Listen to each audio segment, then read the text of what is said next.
Yeah, let's go, I'm ready, I'ma blow up.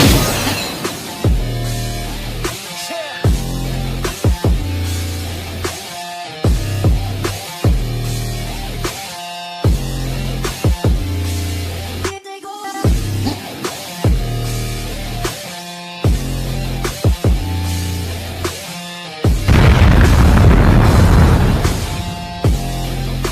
Yeah, now I'm ready, I'ma blow up.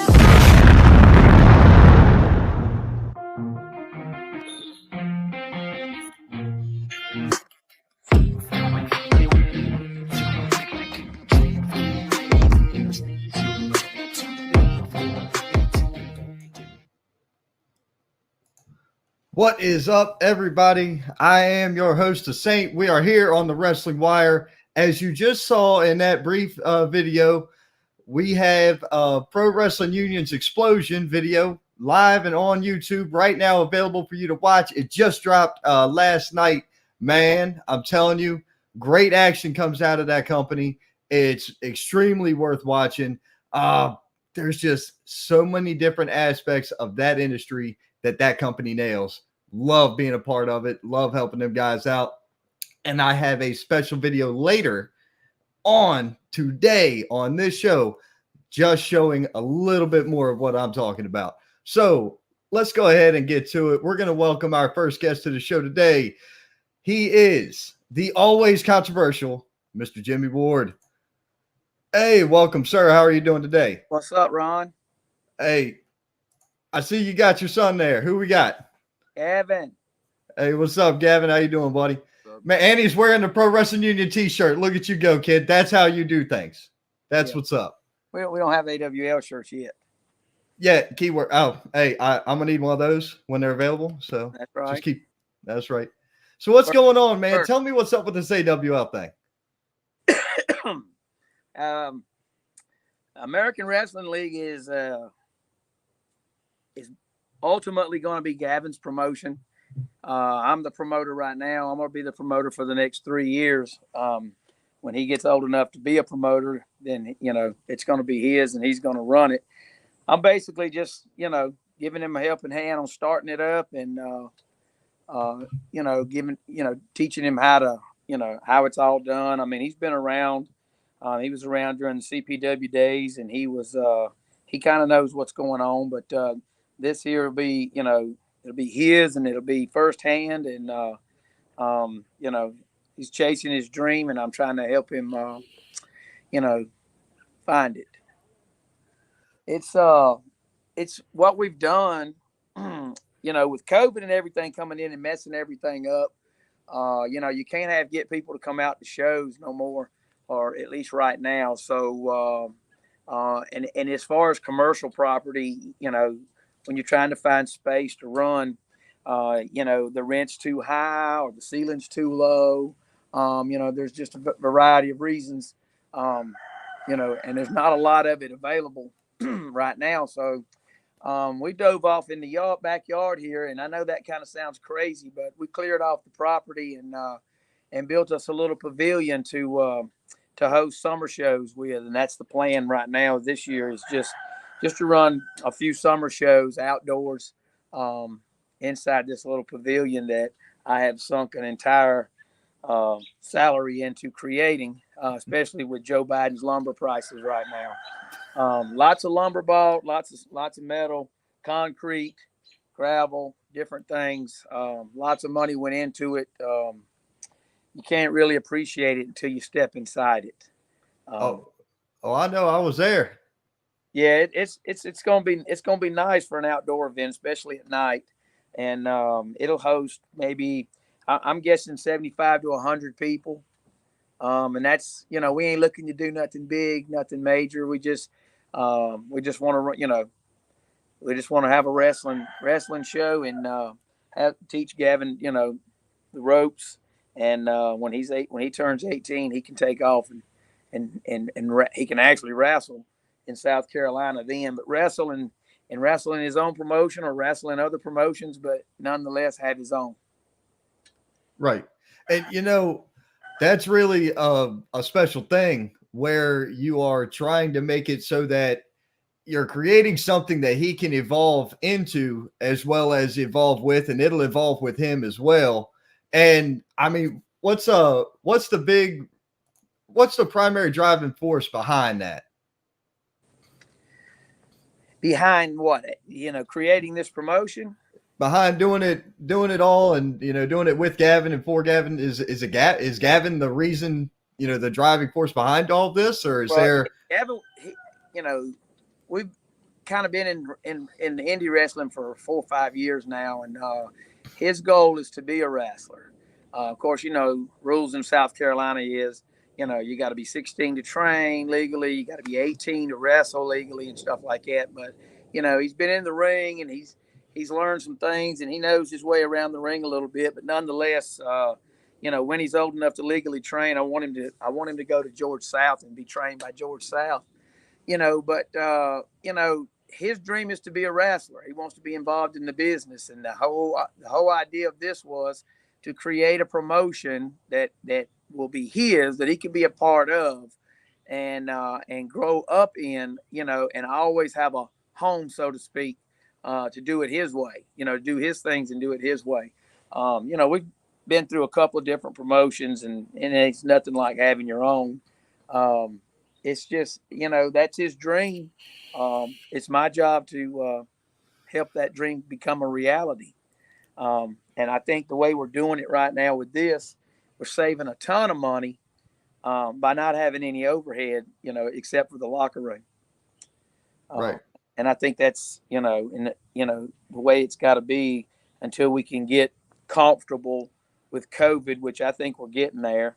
I think when I say comfortable, I mean, like the flu and things like that. I don't think it's going anywhere. But it sure made a mess of the wrestling business when it hit.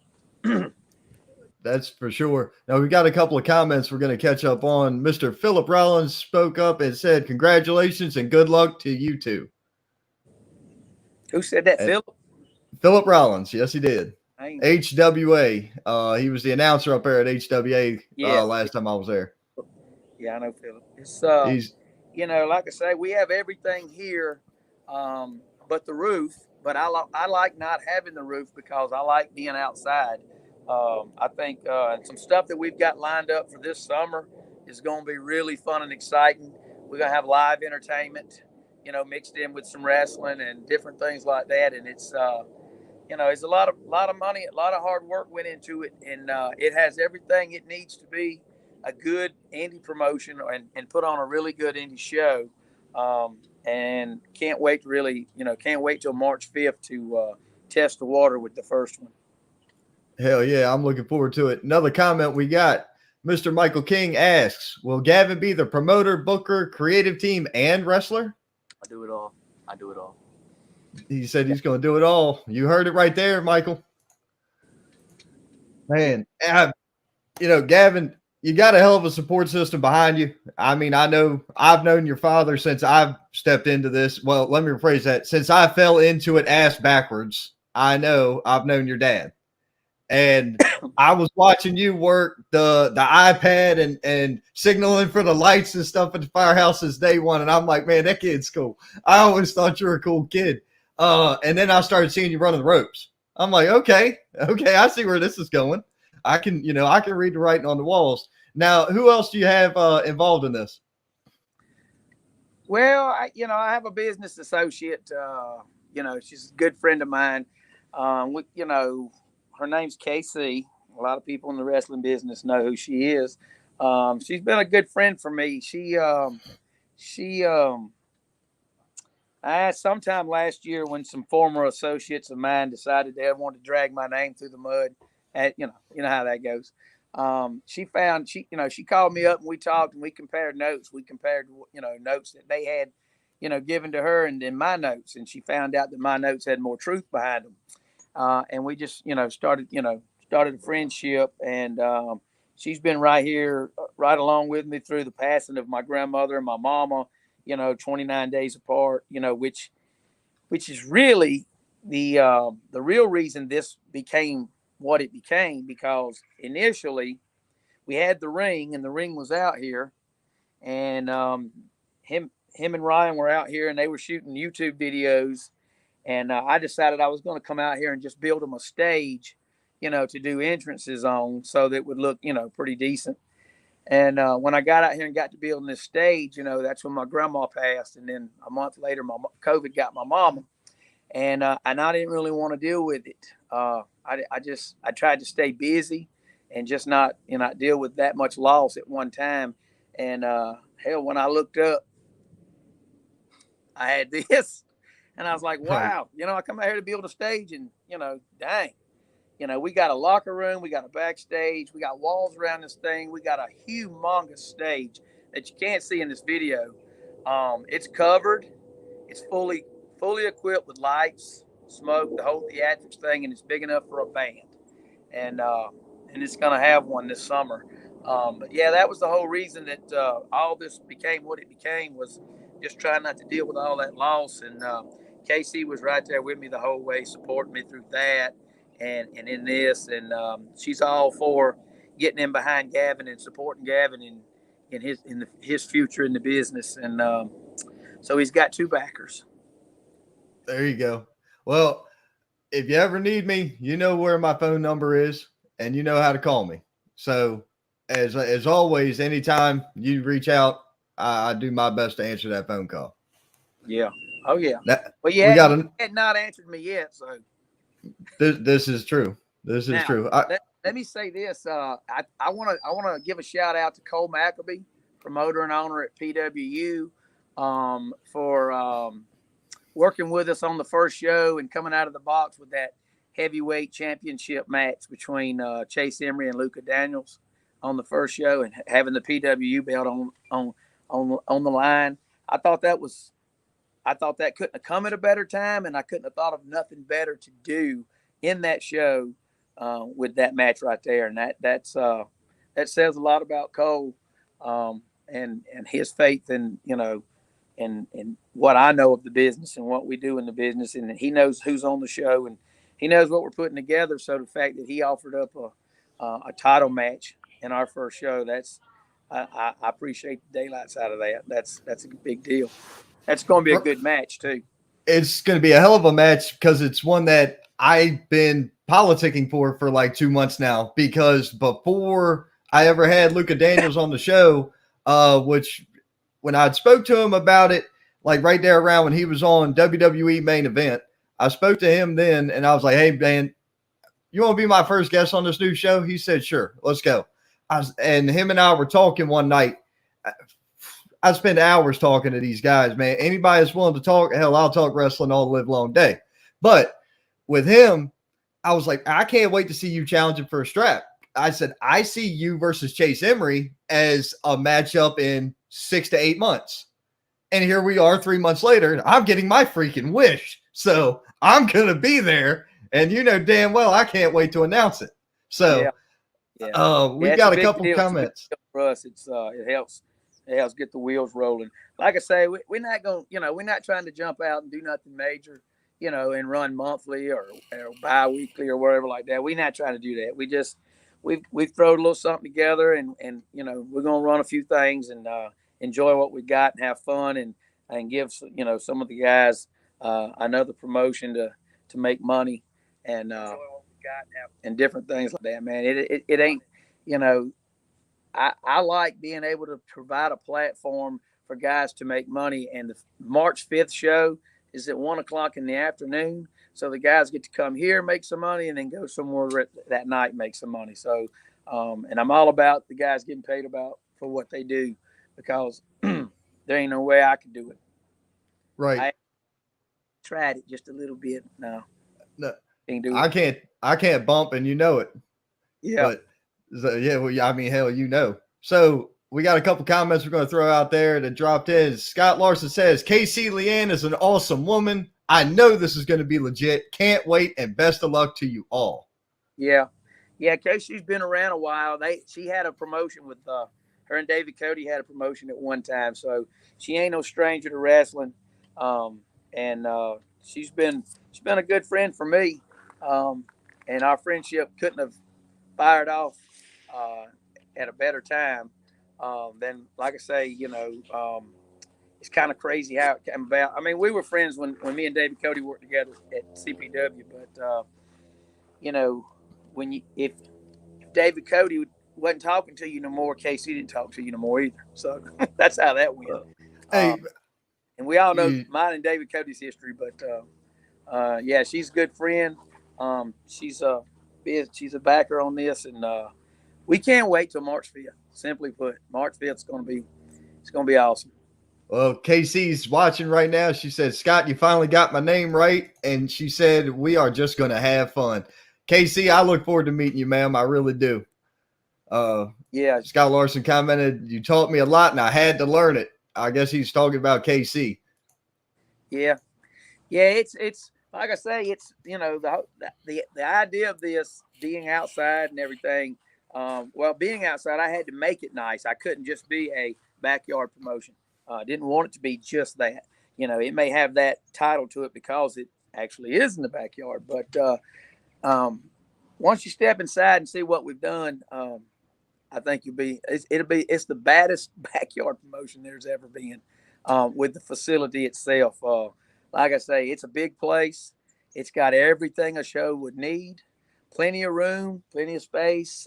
We've done some work out there to create parking space, so I think we can accommodate what we're setting out to do. And we got Blue Horse Media coming on March the 5th, and they're going to video it, so you'll see it put together professionally, and it'll look good. But and you can see from that the crowd that we'll have. That it's a decent crowd and it's a decent sized place. It'll be fun, and that's all we're looking to do is have fun. Yep. Another comment said, sorry, just tuning in. Where is your promotion located? That's Harry Bernard Taylor from the Straight Up Wrestling Show. Catch them at the most obscure random times, Facebook, YouTube. There is just, you got to follow them to see them because they have no set schedule that I've ever found. And it's just super random, but they always bring killer content. So I have a blast talking with them cats. I think I've liked their page already.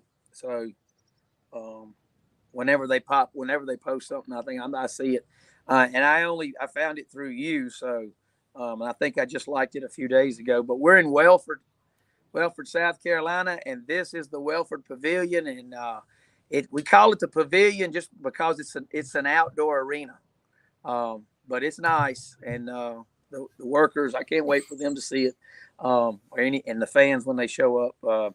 We the first event we did like an invitation only event. We're not charging. We did open up some tickets for those that weren't initially invited if they wanted to come. The link is on our Facebook page. Like I say, we're not trying to make money. We're not trying to do anything but have our own thing and have fun and give the guys another platform to make money. And this is definitely different, but it's going to be fun, and that's the key. Right. Now, one time, what is that social media link? To our page? Yeah. Facebook page. Well, it's on Facebook under American Wrestling League, but now you'd have to ask Gavin about all the social media stuff. Go ahead, son. What is it? On Facebook, like you said, we got American Wrestling League, and then on Instagram, the Instagram is AWL_wrestling. Very cool. Thank you, man. I'm beyond that social. I mean, I know how to get around on social media, but if you ask me for a link of this, that, you lost me. He's past that age. Hey, look, this is a learn as you go type of thing, man. Even with me with this thing, I'm still figuring out different tricks for the whole like podcast, how to pop these people's comments up. Thankfully, this thing's just about idiot proof, but you get what you pay for. So there you go.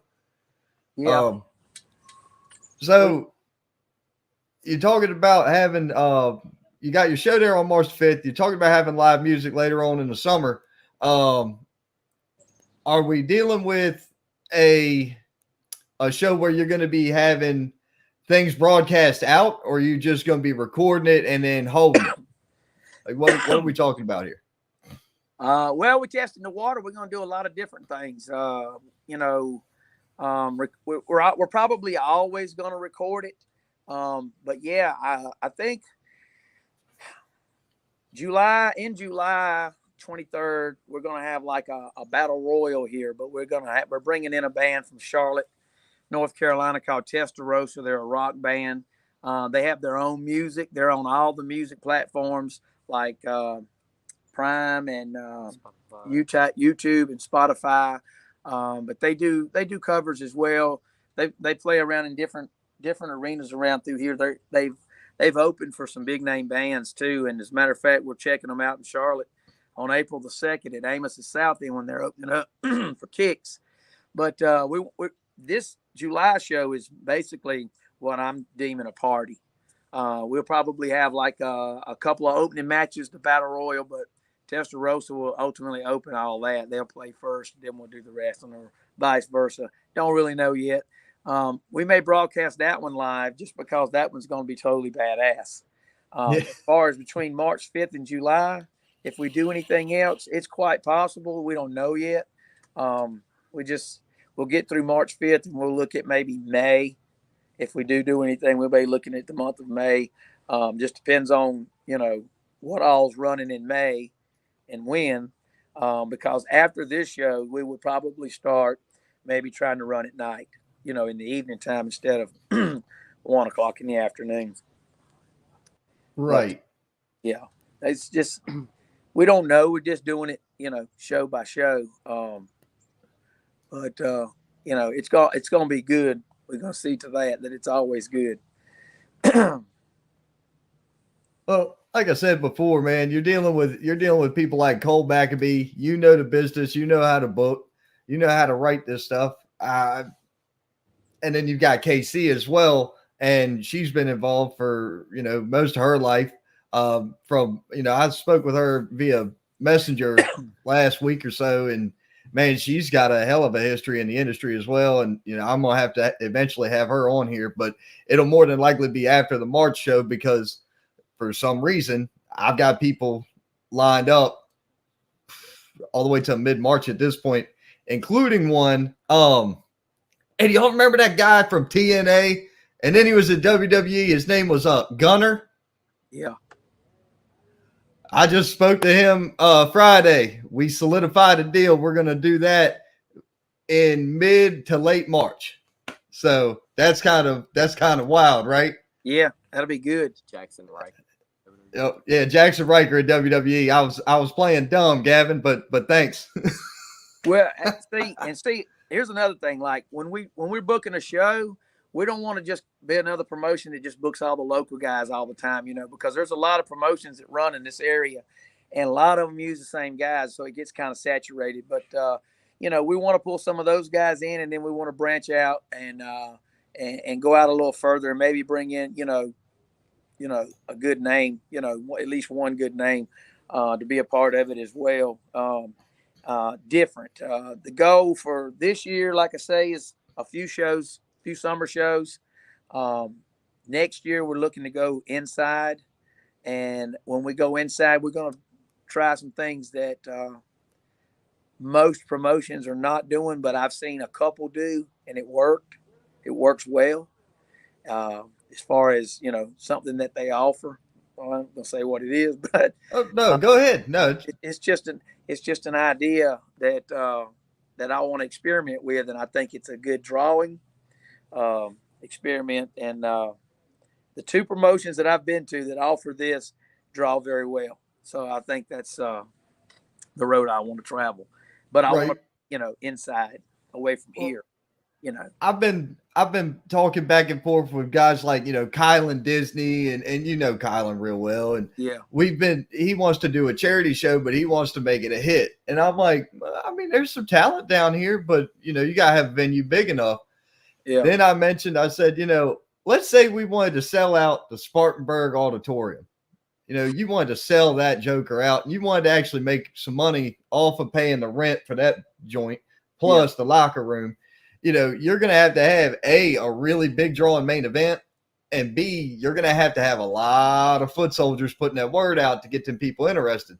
The only match in independent wrestling today that I think could sell that out. Now, notice I said independent wrestling because I'm talking about guys without contracts anywhere currently. Jackson Riker versus Cody Rhodes would be my go-to for how it would work. And you don't need face heel when it comes to them two. Right. You can work that as face because they've been down the same roads and they've got the same story. Essentially with, not necessarily the publicity side, but as far as it goes with the fans not getting behind them right. And then all of a sudden they're gone and now you cry. Well, where was this support at when we was wrestling? That would be the gripe for them, but both of them having that similarity, I think they could put on a hell of a match. Most definitely. You'd be dumb to think otherwise. I think the charity event he pulled, Kylan did one before that did pretty well, but there's a lot of marketing that would need to get in behind something for the auditorium. To be able to cover all, everything that would go into that, but it's not impossible by no means. It's really doable. I was actually impressed with that charity event that he put on before that he had acquired sponsors for and everything. I know I filmed one of the commercials and I did some really bad commentary for that show. God, it was terrible. This is what happens. Man. What? Everybody's terrible in the beginning. Well, no, commentary, I don't know any of these people. Like, I didn't know anybody there. I knew who Barbarian was from when I was a kid. I knew who Lodi was from when I was a teenager, like Gavin's age. But I didn't know any of these other people. Not worth anything in this world. And, it was cool to be able to, have somebody film it and, we do the whole bit. But either way, I had no clue what was going on. But yeah, that was a fun show. That was at Broome High School. Bill Hazelwood was he came out with Lodi, I believe. We got a couple people commenting in. Support your local wrestling. Hell yeah, Wesley. That's Wesley coming in hot from Norfolk, Virginia. We got KC chiming in. You better have a big pocket. Ma'am, listen, I don't have a big pocket, but I got big ideas that could make a pocket bigger. And that's all there is to it. And I think that's what makes the most sense here in professional wrestling, but that's just me. We had people, Gunner's awesome, Jackson Riker's a beast. KC dying laughing at me. Yeah, this is true. Young Mr. Fury said, "What's up? Hey, kid, how you doing?" There's another young up-and-coming talent. Got a lot of passion for the business he does. Yes, he does, man. I met him for the first time in person at the show I was at Friday night, his pro wrestling, and just a humble kid. I saw how he interacted with people in the back, and I'm like, dude, he's giving them respect. I freaking love it. You don't see that out of a lot of younger generation people. Gavin, you've been nothing but respectful every time I've ever met you. So there's that. I didn't expect to see it I never expect to see it, period. So when I see it, it's like a shock to me. So, Miss Fury, that was cool. The young people have learned the core rules of the business, and they, he's got his dad who's been in the business a long time, so I'm sure he's well aware of, everything from the bottom to the top. So, and that's the way it ought to be, But you got, some people come in and they're not taught all that. They don't understand that. It's something as simple as wiping your feet before you step through the ropes. I mean, there's different things, but I'm not surprised that his demeanor is what it is. I mean, when you grow up in this business and you have the passion for it like Luke does, it's just no surprise to walk in the locker room and respect the two-way street. Get it and receive it. Yeah, it is. We gotta check this out. Mr. Kylan Disney, speaking of the devil, and here he is. Nice looking arena there, dude. That's what he said. Oh, you ain't seen nothing yet. You got to see the whole thing in person. Man, I already know because I saw it in person, but I also saw it before it was built. So I saw it before the concrete was there. Yeah. I saw it before the ring was there. And I was like, you're going to do what? I couldn't see it from back then. Damn. What? When you stopped by last week, because that was the first time you've been here since you were here the other time, which when there was nothing here.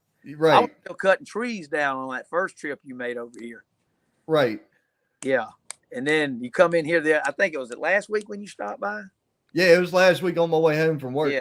Yeah, it's come a long way, man. It's been lots of hard work. When he gets here and sees it, yeah, they'll all be surprised. I can't give you the image that says backyard arena. When you hear those two words, your mind goes to one certain place. But I can promise you, this is a professional setting. Yep. And I've made sure of that I didn't want it to be anything less than that. Casey chimed in. She said, "You're exactly right."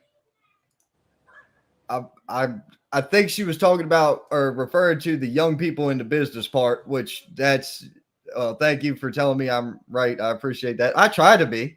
Then we had Luke said, remember 3 years ago, I wanted to work Gavin at a birthday, laugh out loud. And Yeah. he said, it's crazy how times change. Yeah. Both of them, him and Gavin have, the last time I seen Luke in person was when I was still at APW, and he was a quiet kid.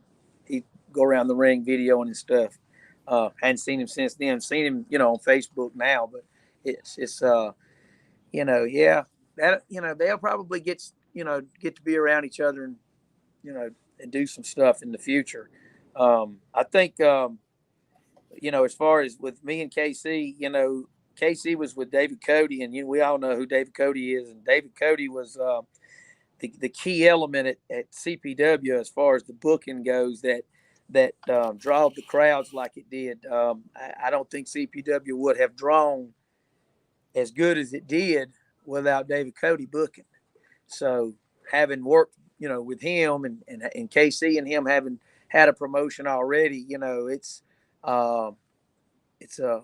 what I don't know already, I can know through her, through Cole. Cole gives me a lot of advice too. I can always call on Cole. But I don't think we're going to go wrong. I think, like I said, we're just testing the water. We're going to do a few things and maybe look to do more next year. But right now, I sunk a bunch of money into this, so I'm going to have fun with it this year. Hell yeah. Well, that's great. Kylan chimed in saying, what's up, Gavin? I see how you ignore Jimmy and just go straight for Gavin, man. Look, he's trying to catch that wave of fame that's coming your way. He's trying to catch it early. Well, Kylan don't want to be in any controversy. Oh no. Speaking of, you gotta tell me, man. What's Mr. Controversy? What is this? Oh man. Well, to answer that, I'd have to get into character, to fully answer that. But there was a period in time when heck, I could just open my eyes in the morning and cause problems. But they I'll get into character a little bit, but I mean, things are different now, and I don't want to be controversial. I just want to be normal. But there are some former associates of mine that I don't associate with no more that we were all part of wrestling at one time, and when they decided they wanted to drag my name through the mud, I just want to say that those same associates are sidelined now. They don't.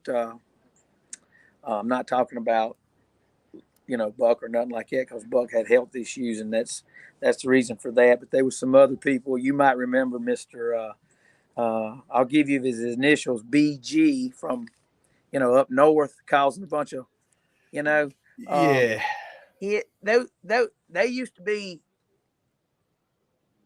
associates of mine that I did a lot of things in the wrestling business with, and I can't put my finger on what went wrong. I don't understand that whole thing that blew up like it did, where this guy was tagging a bunch of people that had nothing to do with nothing and just dragging them up the middle of it and stuff, But I will say this, you're sitting on the sidelines now and you ain't doing nothing, but I am.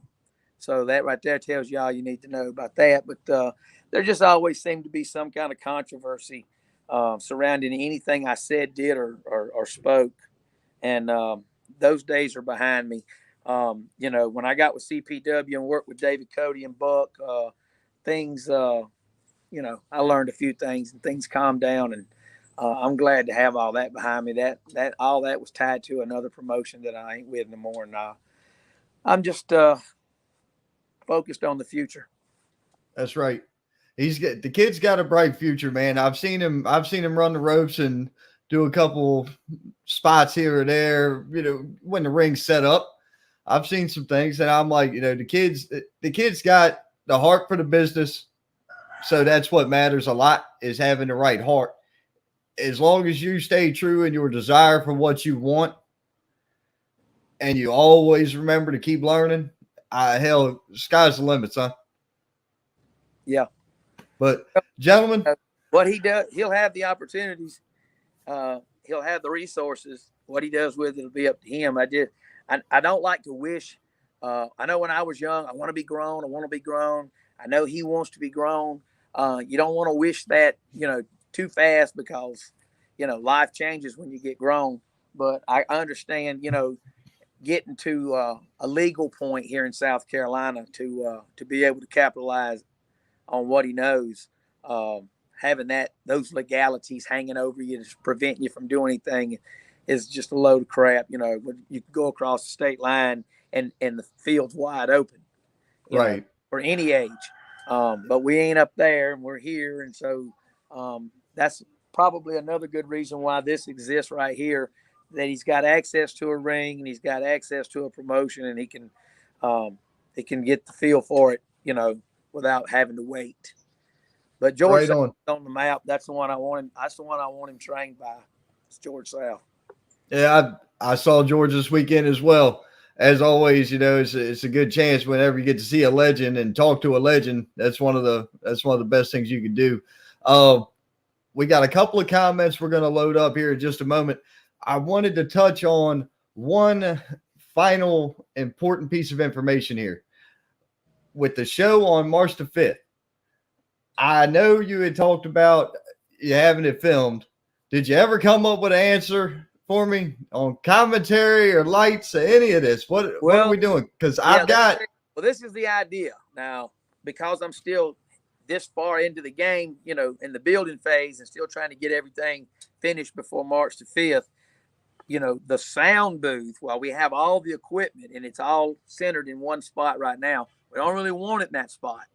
We want to move it, to an outside source. It's behind the stage right now, but we want to pull it from out here to where the sound booth can see the ring. I initially didn't want that, but it's making more sense to have it out here now.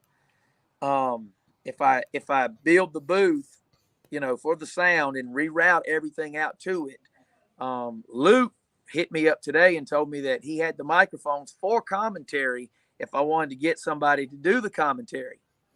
So I wonder where he got that idea from. Yeah, I know, right? And I said, well, I'll let you know before the show. So if I can get the sound booth established out, away from the ring, the stage, if I get that done in the next 2 weeks, then that would be feasible. Yeah. All right. But I can tell you this. We have 2 control panels for lights and stuff. I don't know how to work them. Well, here's the great thing. I always have backup. So we'll worry about that. We'll burn that bridge when we get there. But I've already got 2 men waiting in the wings to help you out. And I'm bringing my wife with me so she can point, I guess, and tell people to get away or something. Yeah. I don't know. Because that's about what she's going to be good for. They come with you to the show. One of 2 things will happen. One, I will not have it ready to do that, so they can just watch the show. And 2, if I do have it ready to do that, then they can do the commentary. I would want the commentary if they wanted to do it. I think that would be awesome. I just think we have, 5 or 6 good matches that I think is going to be really, really good. I want it all videoed, and good commentary would make it look really nice, or make it be nice. And I've been so busy in the building phase. There's just some things that, I know what I want, but I haven't got to that point yet. And the sound booth is one of those. It's kind of just, it's back there and it's hooked up, but it's not, what the sound booth that we would want, for every show. Sometime between now and in March the 5th, I've got to finish up what I'm doing out here and jump on that. Gotcha. The only thing. I'll put you, I guess. They will be there. Christopher Burton and Harry Bernard Taylor will be there, from what I understand. If they didn't hear me before, I'm telling them now. Make sure y'all show up, and we'll figure it out when we get there. But if I had to pencil it in how it would go, I'd say Chris Burton do your standard play-by-play. Have Harry Bernard Taylor do the color, and I'll tell you why Harry do the color. Because if somebody hits a roll-up and that man starts yelling, he got him with a fruit roll-up, there's no good coming of that. That's color commentary. That's funny as hell. And he does it live. It is the funniest thing ever. I love it. So, yeah. But gentlemen, Welford Pavilion, March the 5th. Here we come, man. I can't wait. Yeah. About what? 2 weeks? 2 weeks. 2 weeks from yesterday. Yeah. Yeah, 2 weeks.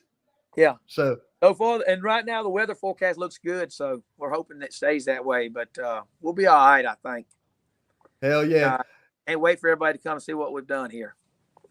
Well, Mr. Jimmy Ward, I thank you very much for joining me. Gavin, good to see you, young man. Guys, I can't wait. I know it's going to be awesome, and if nothing else, the wrestling show is going to be great. We know the matches are going to be great. If nothing else in this world works, I know for a fact the action in that ring will work, and it will be a hit. It's going to be nice. It's going to be fun.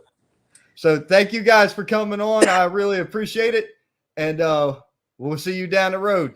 Give Hazelwood my best. Oh, yeah, Mr. Hazelwood, he's smiling, laughing now. He's been backstage the whole damn show. Yeah, I like He's just been chilling.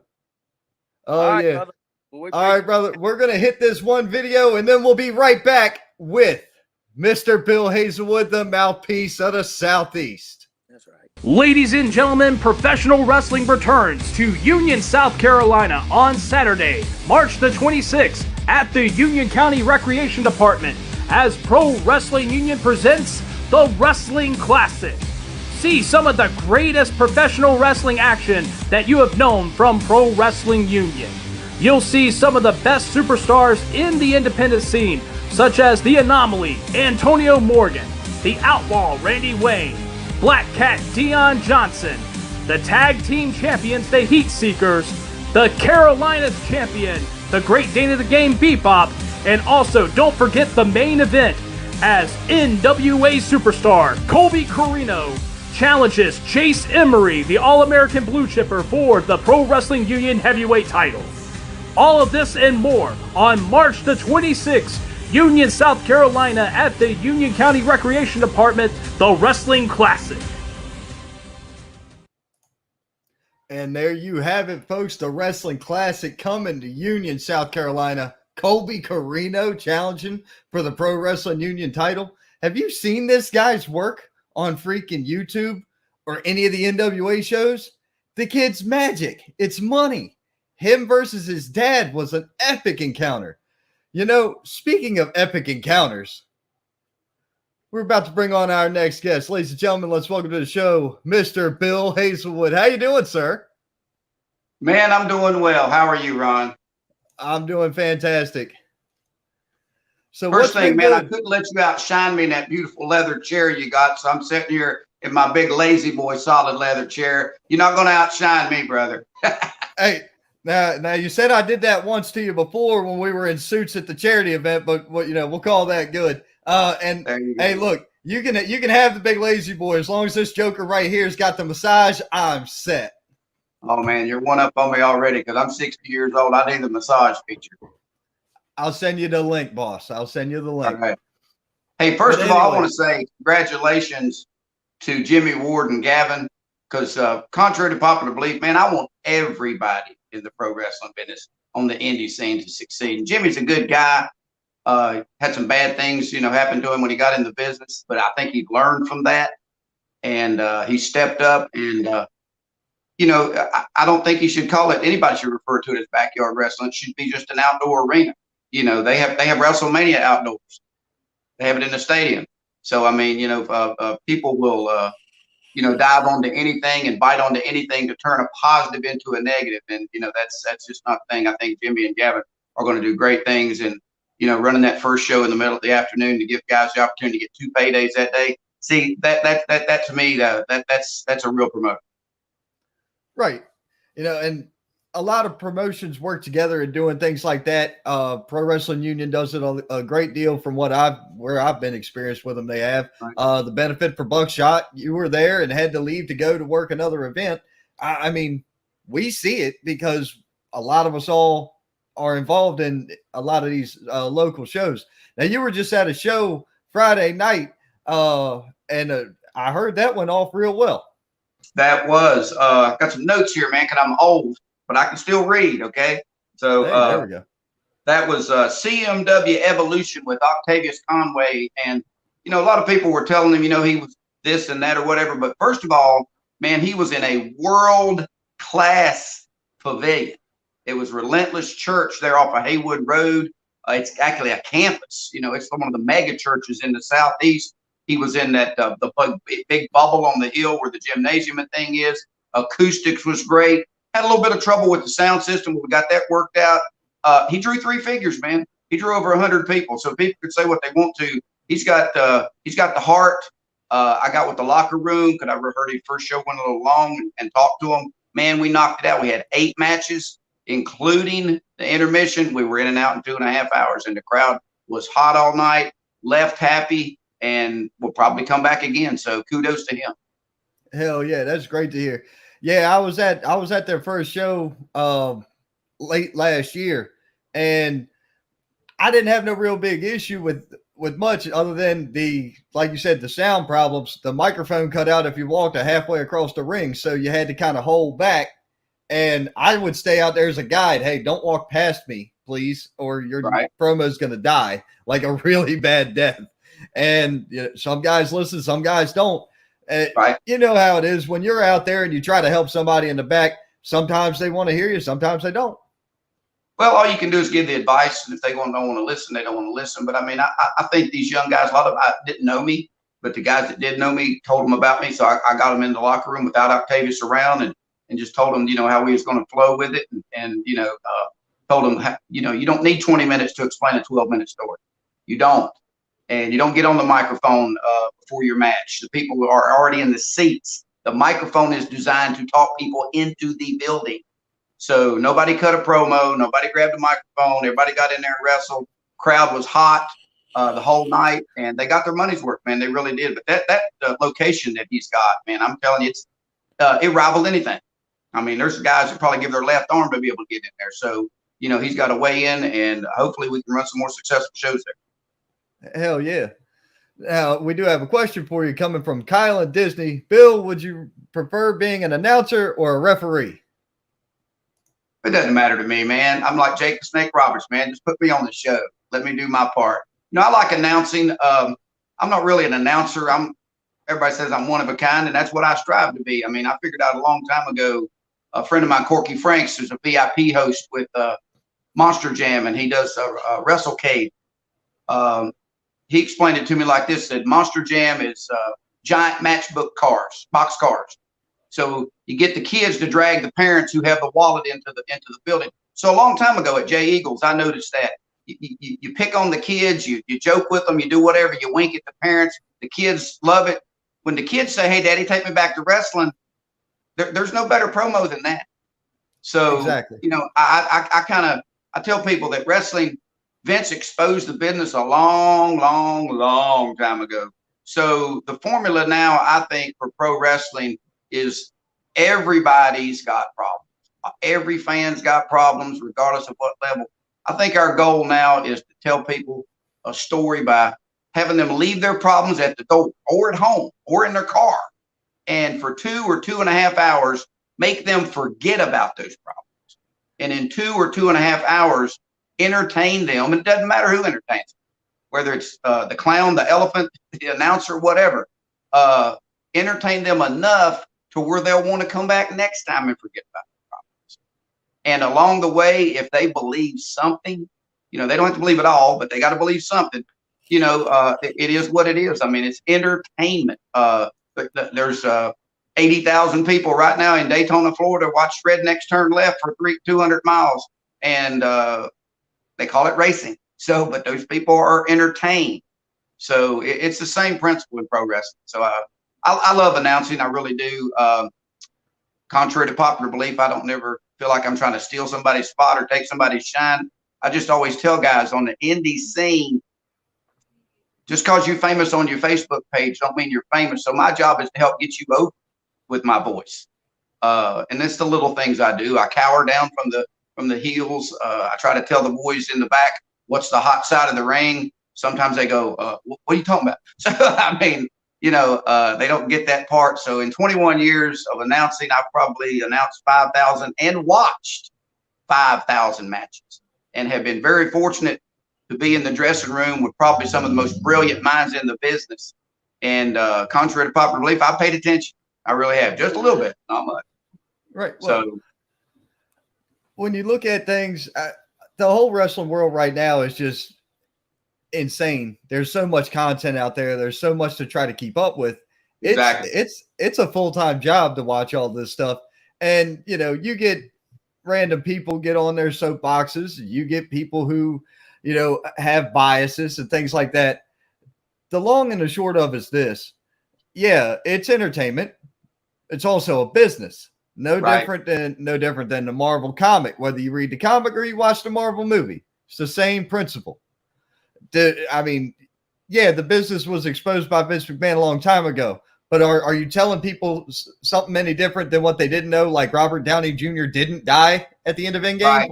Like give me a break, guys. Clint Eastwood really don't shoot all them people, and people will go to the movies and talk to the screen, and Clint ain't there. Watch out, it's Clint. He's behind you with the gun. Okay, so I mean, Right. you know, that's suspension of reality, or that's pulling them in. So it is entertainment. All forms of sports is entertainment. The halftime show at the Super Bowl. If the Super Bowl wasn't entertainment, why do they have entertainment for the halftime show? It wasn't about 11 guys on either side of the ball fighting over a ball. Okay, because you see that every Sunday. You know, Right. the halftime show is what everybody's talking about, whether they liked it or they didn't like it. That's the buzz right now, is the entertainment part, the entertainment value. And Exactly. it is what it is. So Exactly. I mean, I can remember the halftime show very vividly because I watched and paid attention. The rest of the Super Bowl, I didn't watch and pay attention. I had it playing in the background so I could hear it. But I watched the game. I watched the game, and I thought the game was rather boring. I really did. I mean, I'm old school, man. You know, the quarterbacks was the pretty boy when I was growing up, and everybody's job was to kill it. You know, because Joe Namath was the first guy to make $100,000 a year. Okay, those guys that was making $10,000 on the side of that ball wanted to kill him.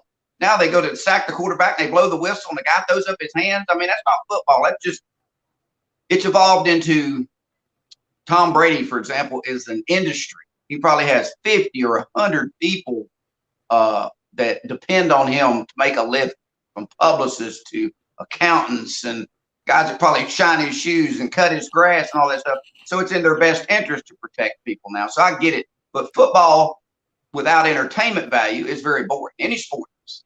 right. NASCAR in person, extremely boring. I went to a Coca-Cola 600 in Charlotte, left about 100 laps into it because there was no guys telling you what was going on. So, you know, it is what it is. But pro wrestling's the same way. And on the indie scene, it's even more so. I try to tell guys, man, there's wrestling on Monday night, Tuesday night, Wednesday night, Friday night, Peacock 24/7, and WWE on demand 24/7. Your job is to watch that if you want to watch it, because everybody does, regardless of what they say, and do the polar opposite of what's going on those shows. Because they can sit at home for free and watch what you're doing in the ring on Monday night if you try to copy. Exactly. As you know, you brought up WWE, and of course, somebody throws up WWE sucks. Well, I mean, that's How they know? You can't tell me by their They're bank account that watching they it. suck. They're watching it. Well, They're there you watching go. it. You can only watch it so many times. Maybe that one show sucked and you should change the channel. But they're watching it to bitch, okay? Which is what they're doing. So that's their prerogative. Because Muhammad Ali used to say this, man, boo me or cheer me, just buy a ticket. Exactly. So, I mean, that's fine. If you want to get on the internet and boo, but don't complain. Oh, WWE sucks. Well, no, it doesn't. It doesn't suck. Vince McMahon's worth $450 million. They're a publicly traded company. And I'll guarantee you when they get sold, their evaluation will be between $4 and $5 billion.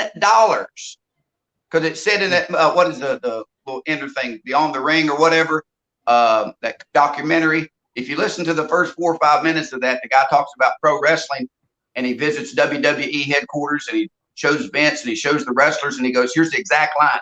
Oh, by the way, they've got wrestlers too. They need them to help sell the merchandise. Exactly. That's the business model. It's a lot of entertainment value there, and people just happen to miss it.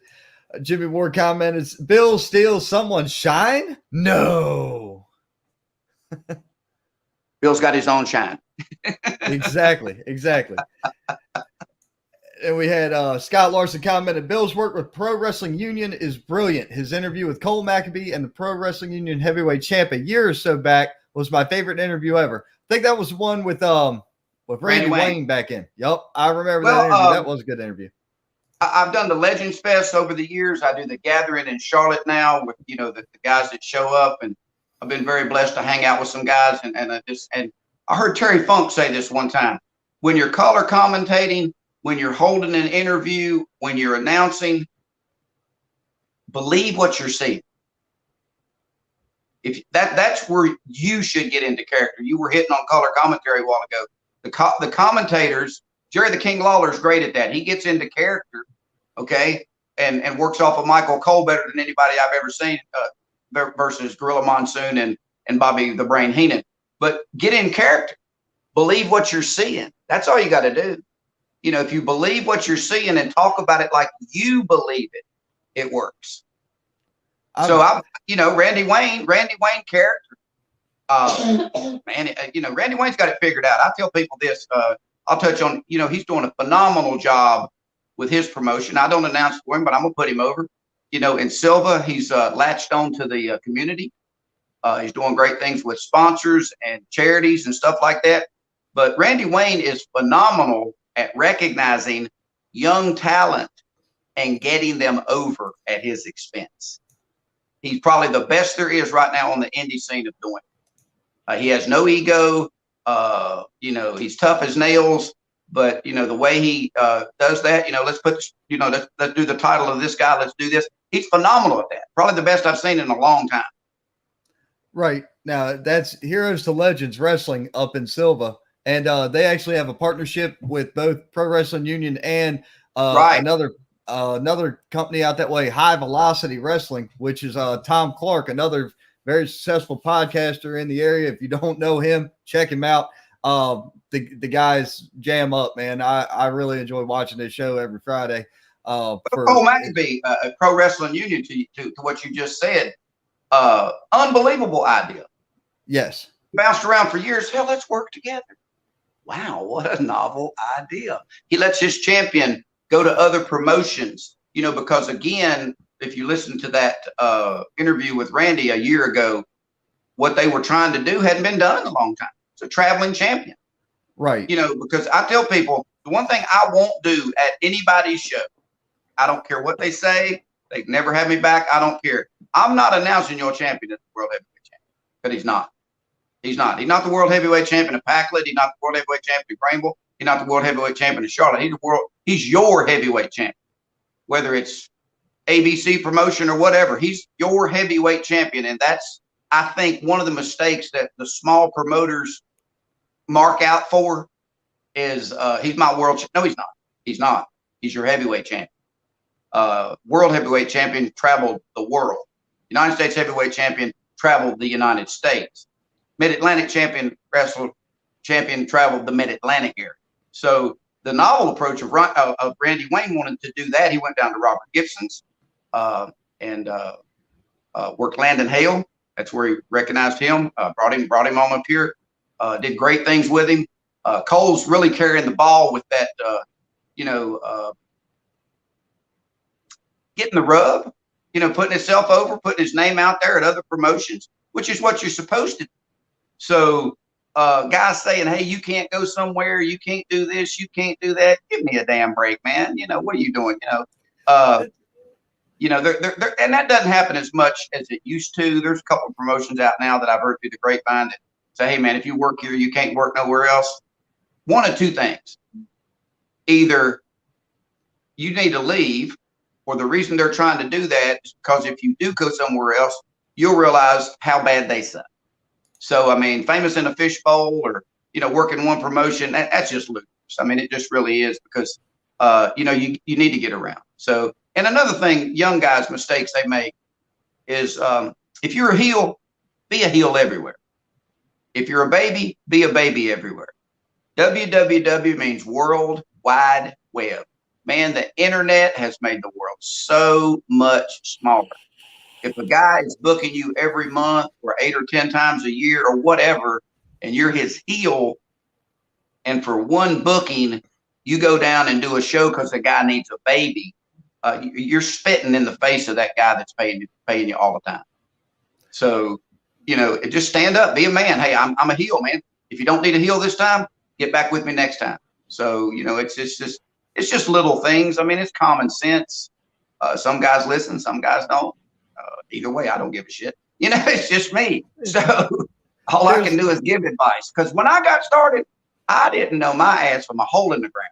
I really didn't. I'd been in the sales business, so I knew how to talk to people. But Boomer Payne, who in my opinion walks on water, okay, and Bob Keller, who's walking a close second behind him, did things for me at Jay Eagles they didn't have to do. They didn't have to do. They could have beat the hell out of me. They found out a little bit. I wrestled in high school. So, you know, we did some angles and stuff. They could have beat me to damn death. I mean, they really could have. But they taught me things, and I listened and paid attention. And, you know, I can't thank them enough. I really can't. So I think those are probably two of the greatest guys in the business. And Boomer Payne's running a little promotion down in Williams. Absolutely. Running in if you've never been there, I think it's in the City Hall gymnasium. We were just Building there. clean as a whistle, man. Acoustics off the chart. The ring bumps amazingly. So this wasn't held at the City Hall. We were at something out there in Rutherford 10.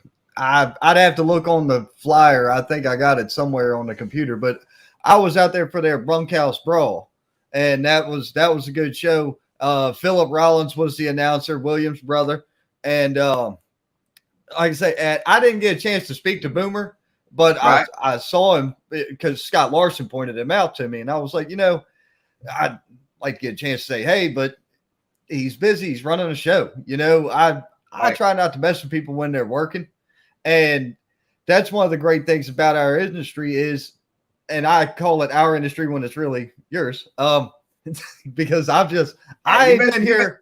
You've been sucked in too, brother. You're in the vortex, the matrix, whatever you want to call it. It's more like the Matrix than anything because you can't tell what's real and fake half the time with us. But the fun thing is, I've been here long enough to get the handshake and not the cup of coffee or the hot dog out of it. So I've been here that little in time, but I've still learned a lot because I've talked to guys like you. I've talked to guys like Cole. I've talked to I'll talk to anybody about pro wrestling. One cool thing I can say is Bob Keller, I didn't get the chance to speak to Bob, but I was standing near him for a very long period of time one night. I could hear him.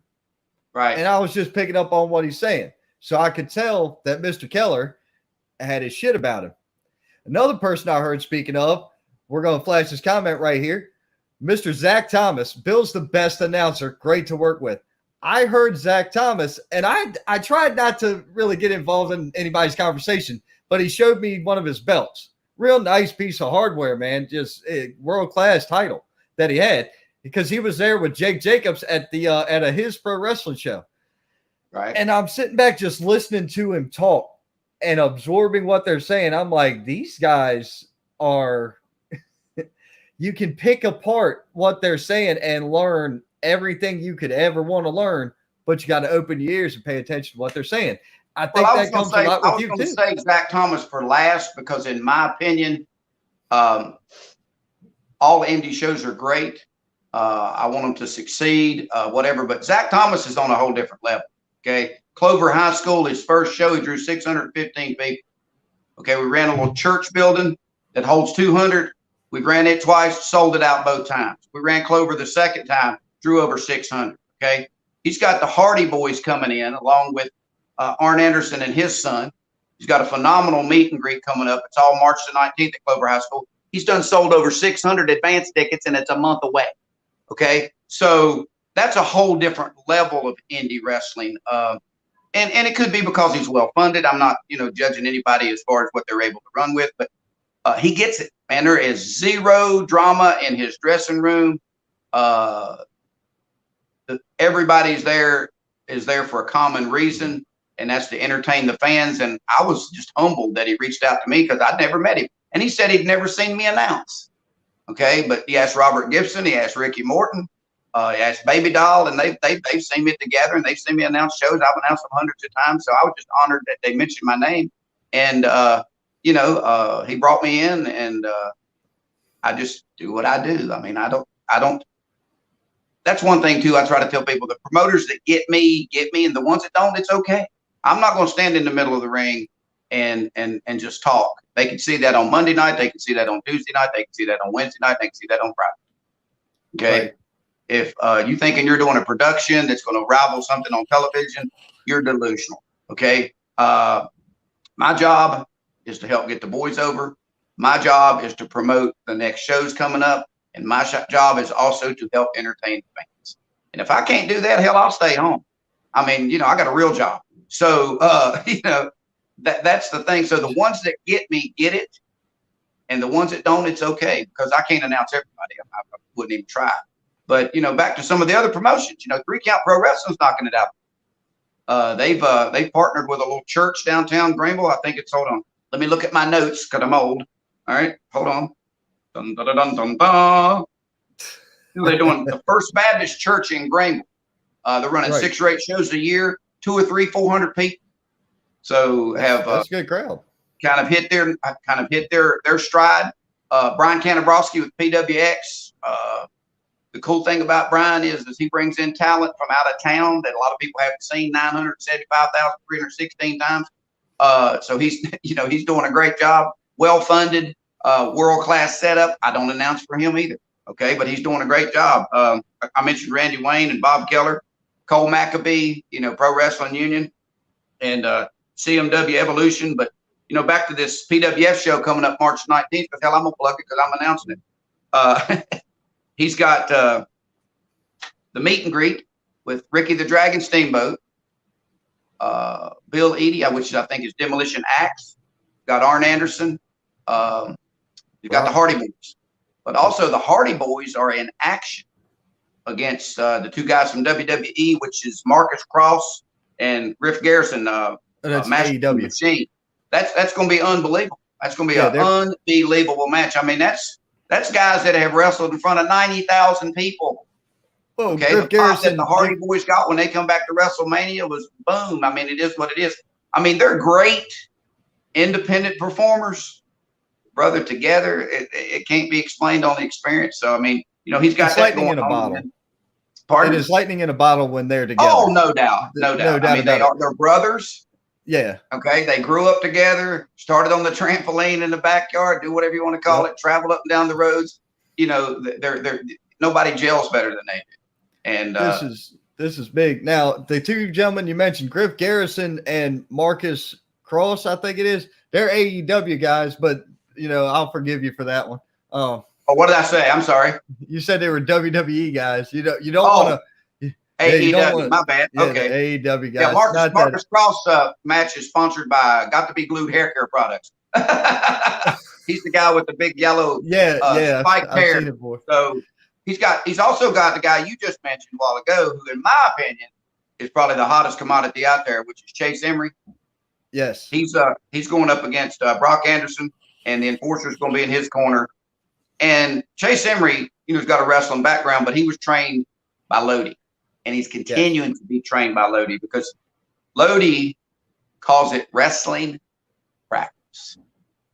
And I put that in perspective. I tell people, Tiger Woods, the greatest golfer in the world, okay, if he didn't show up on Monday and the Monday morning practice, didn't play around on Monday, Tuesday, Wednesday, Thursday, Friday, got into the final round on Sunday, only played golf on Sunday, he wouldn't even finish in the top 100.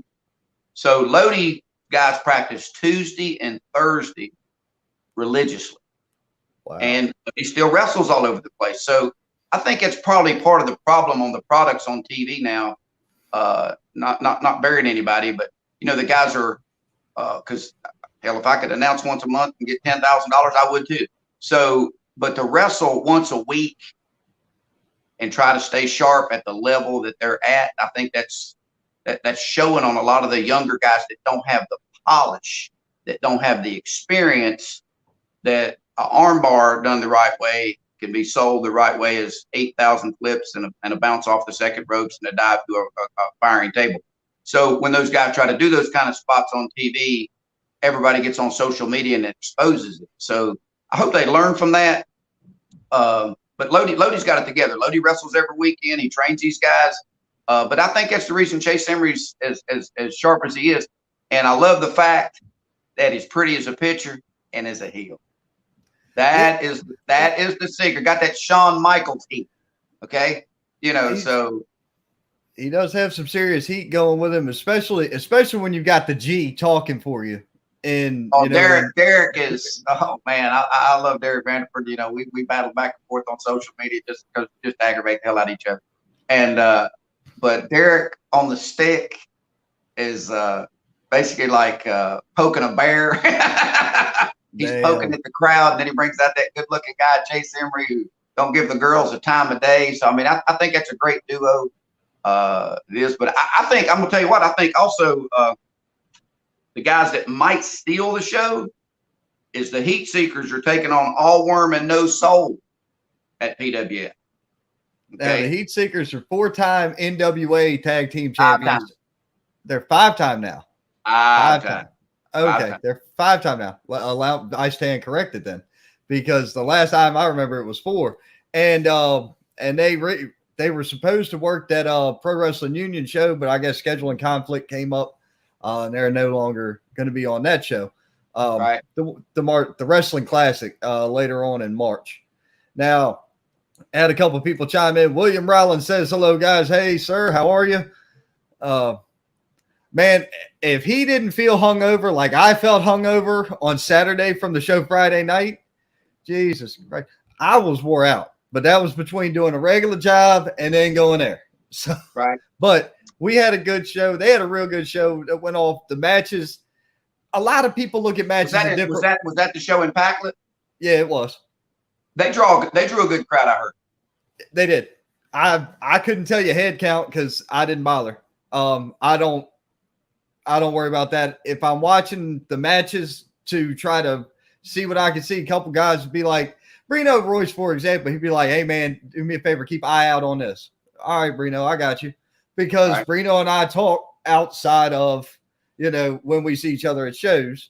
And when we speak about it, you know, hey, what do you think of this look? I'm like, try to wrench it. I'm not telling you to bend his arm until cartilage snaps and we hear, you know, bones break and he craps his pants. I don't want that in the ring, but give it a layer of believability. Brino's great for that. You get a chance to see that kid work. He's going to send me a match not long from now that he just worked Friday night there. Then he went down to Georgia Saturday. He's one of Michael King's guys. When he sends me that match, I'll be sure to forward it to you. You tell me what you think of this kid. But I think he's one of the real young up-and-comers. Like, he's real new to the business. I think it's going to be phenomenal. Well, you know, and I'm circling back with that. How big was the building at Pack? What do you think it could have held? He said a little over 150 was in attendance. And no, but how much could I'm going to try to make a point here. What's the capacity of the building? I have no idea what the capacity is. Now, if that was 150 in there, I wouldn't try to go much more over $175 because it was fantastic. Because that brings me to APW Chester. Okay. William Roberts has been doing that for 12 years. Took it over from Doug Hawkins. Okay. William is excellent at realizing the size of his building. Okay. He could possibly cram 200 in there. He and I talk 2 or 3 times a week and never about wrestling. Okay. We talk about everything else. So he's spending money on his venue. He's got a new entranceway. He's got world-class belts. He's got a Tron, got great music, but he understands that small building, because ECW used to be that, you know, with that. They were excellent at finding a building that held 1,000 and cramming 1,200 in it. So a lot of guys, sometimes I've worked on a few shows this past year that building a whole 2,500 people, you put 600 in there, hell, it still looks empty. So, you know, if that's the case, okay, tape off some of the area. And, you know, guys learn as they go along, you know, put out chairs and you don't put out enough, put out some more. That's a lot better than putting out too many chairs and they be half empty. So it's just little things that I've noticed over the years because, you know, again, hands down, the best indie promoter in the last 20 years is Ricky Nelson. Hands down. No, really? Nobody's even a close second. He took it, well, he ran it as a business because he did it for a living for a long time. So the way he promoted and the business model that he had and how he latched on to the charities and worked with the sheriff's department, brought in the right talent and booked the same building and advertised, you know, he got it because he wrestled for 30 years. He wrestled everybody. I mean, you can Google him on YouTube. Of course, he was enhancement talent, but he wrestled Stone Cold Steve Austin, wrestled Dusty Rhodes. He's like George South, you know, he knew his spot and, you know, he made a good living at it. So he's probably the best promoter I've ever worked for as far as who gets it. And then, you know, like I said, Zach, it's, you know, he's just jacked up with it, man. He's hit the ground running and, you know, 600 people, you can, there's a guy on Facebook that Smoky Mountain Wrestling that Jim Cornette used to run. This guy was there at the time. So he'll post stuff. Now, granted, they were working 6 nights a week, but he would post the town and he put attendance 450, 400, 500. So 600 or 700, 800 people is a lot of people. Yeah. Okay. Because not everybody can draw what they think because, you know, WWE post pandemic was only averaging 5,500 people a show. Of course, Monday night and Friday night was going to be sold out because it's on television and the crowd wants to be part of the show. So you got to put it all in perspective. You just have to peel back the onion, go through the bullshit, and, you know, there's the bottom line. So I mean, it is what it is. But, you know, it's just, like I said, I want everybody to succeed. Why wouldn't I? Why would I want anybody to run and draw 50, 60, 100, 200, 300 people and the matches be bad and you know, the shows suck? You're just ripping off the crowd. So, you know, I don't want anybody to fail. Everybody says I'm despised and hated, which, you know, I'm going to tell you the truth. The business has made me a dick. Okay? Because it's a dick business. And as soon as you can realize that, the better off you are. It's like my friend Corky Franks talks about. If you know the scope of how it works, your side, my side, the rules, the bullshit and all that, and you can work within that, it's okay. But if it's one-sided and somebody's trying to take advantage of somebody or somebody trying to use somebody or somebody trying to do this, you know, that's what makes it wrong. And so many guys are gullible, especially the young guys. I think one of the biggest mistakes they make is not negotiating their fee. I've been in sales for 45 years. Okay. Well, I'm sorry, 43 years. 43 years. When people call me, we'll do a little role play in here. You're a promoter. Okay. All right. You reach out to me. Hey, Bill, what's your fee? Go ahead. All right, Mr. Hazelwood, what do you charge to come out and do the announcing for this show? Well, let me ask you a couple questions. See, I immediately took it right away from you. Where are you running from? Where are you located? We're going to hit the Spartanburg Auditorium. Now, go further than that. Tell me you're in Raleigh. What? Because there's guys that drive 300 or 400 miles, man, for hardly nothing. You're in Raleigh, North Carolina, right? Sure. Yeah. Well, let me Google that right quick. Well, that's 178 miles from my house. So that's a 360-mile round trip. So that's about $12 worth of gas. So it's going to be $40 worth of gas just to come up there, just to understand.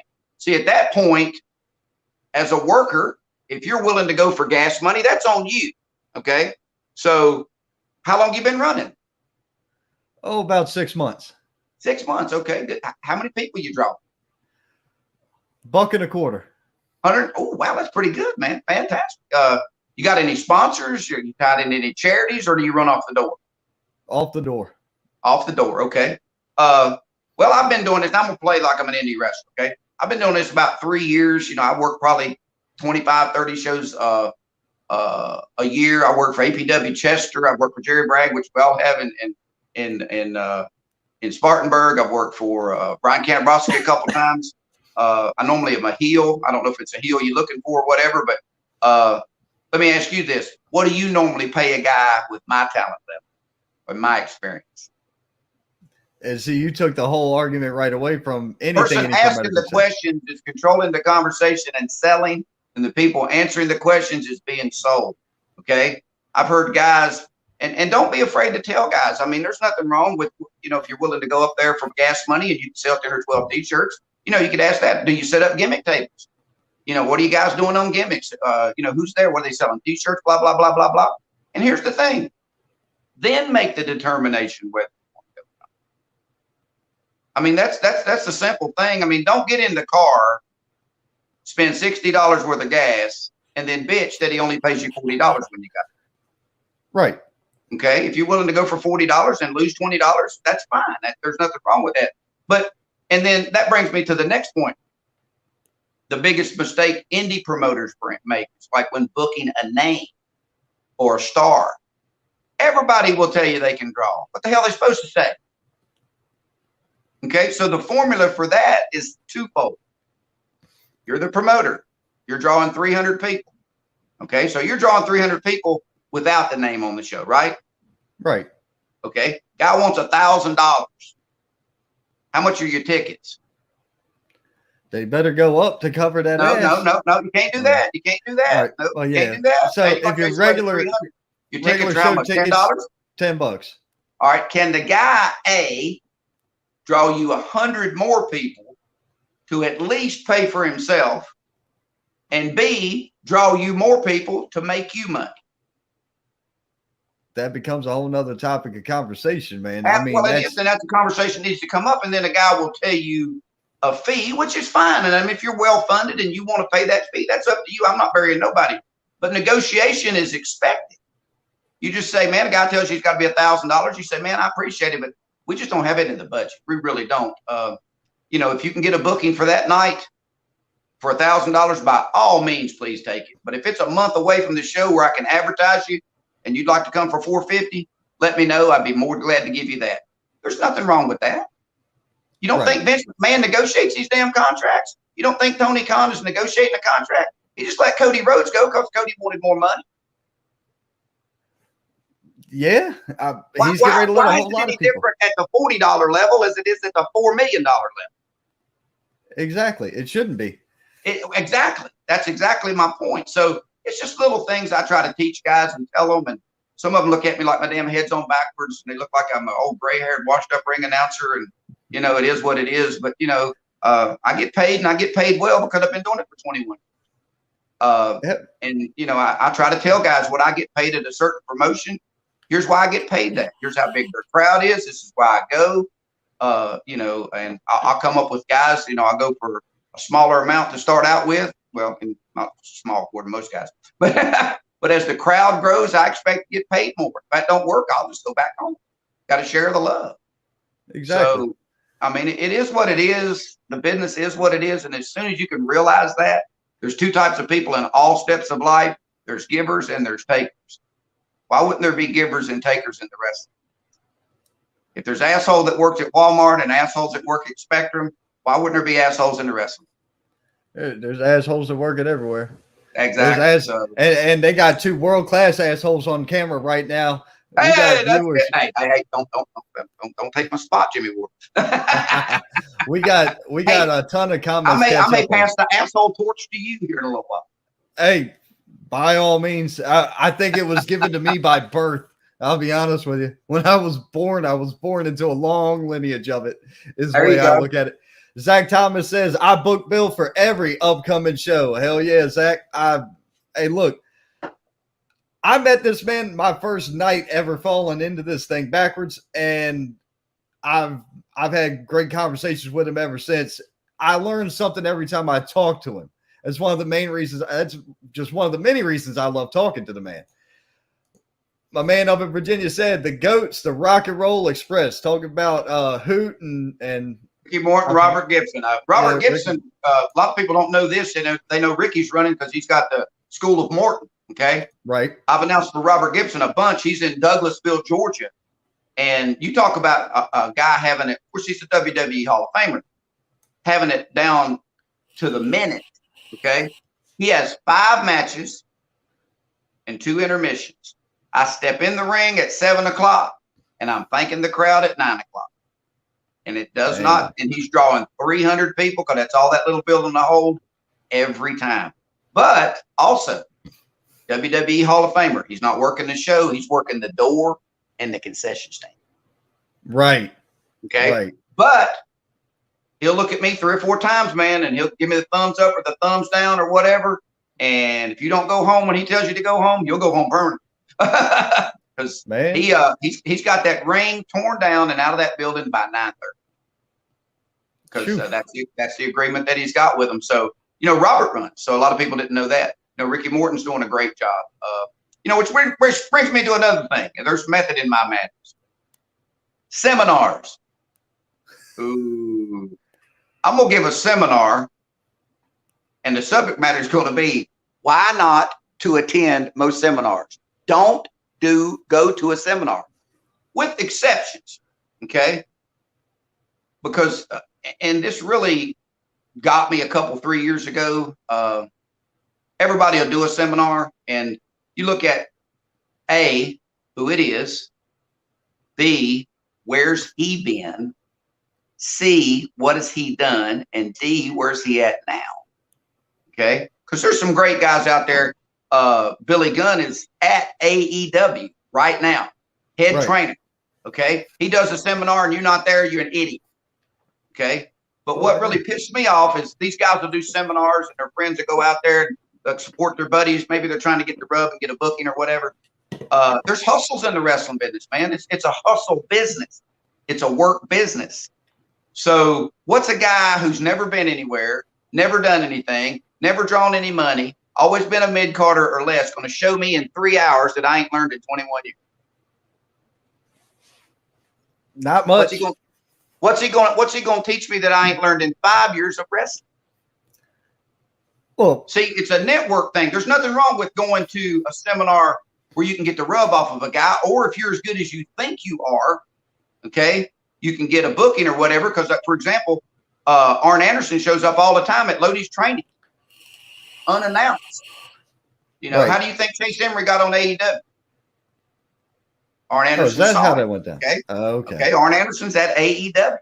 So, but what really pissed me off, I think it's about 3 years ago, Jamie Noble, who has wrestled at WWE, was still at WWE at that time, and is still at WWE right now. Got the keys to the kingdom. And I'll bet you $1 million got Vince McMahon's personal cell phone number. 4 guys. Now, there was 40 excuses on social media. Oh, I wish I could have done this. My dog was sick. My leg was broke. I was at my job. My girlfriend couldn't get a ride to work. How the hell you get to a wrestling show? You don't make all them excuses when you get booked. Exactly. I mean, you know, it is what it is now. See, maybe that's what makes me an asshole is I tell the truth and guys go, you know, so Jamie Noble, man, he should have been packed to the damn rafters if you're as good as you think you are. If I had been involved in that time frame when that was going on, I might have even attended just to be there. Absolutely. He's there. I mean? Billy Gunn is at AEW. Arn Anderson is at AEW. Ricky Morton and Robert Gibson are on NWA. They have their own shows. So if a guy's a promoter that used to be a wrestler, you know, and whatever, and he's coming to a town to perform and he's running the seminar and he's running the show and you're that good and you feel like he's going to recognize your talent, by all means go to those. But everybody and their damn grandmother's giving a seminar. I ain't give one yet, but I swear to God, I think I'm going to. And it's going to be why not to attend a seminar? You know, I mean, it's just crazy. It'd be a great idea, but hell, you probably sell more tickets to that one than Jamie Noble had. Hey, if I couldn't sell more than damn 5, I'd give 5 tickets away just so I'd say I threw more than Jamie Noble. But exactly. Go get some bums off the street somewhere. Be like, hey, come on, get a cup of coffee in here. So, I mean, and I think what happens is, you know, wrestling on all levels is a good old boy system. People ask me all the time, there's no doubt Roman Reigns is the hottest worker out there right now. I don't give a damn what people say or whatever, but he's generational, man. His granddaddy, Chief Maivia, his daddy, one of the Wild Samoans. Yeah. Rock's his cousin. His family has been committed to Vince McMahon Sr. and Vince McMahon for 60 years.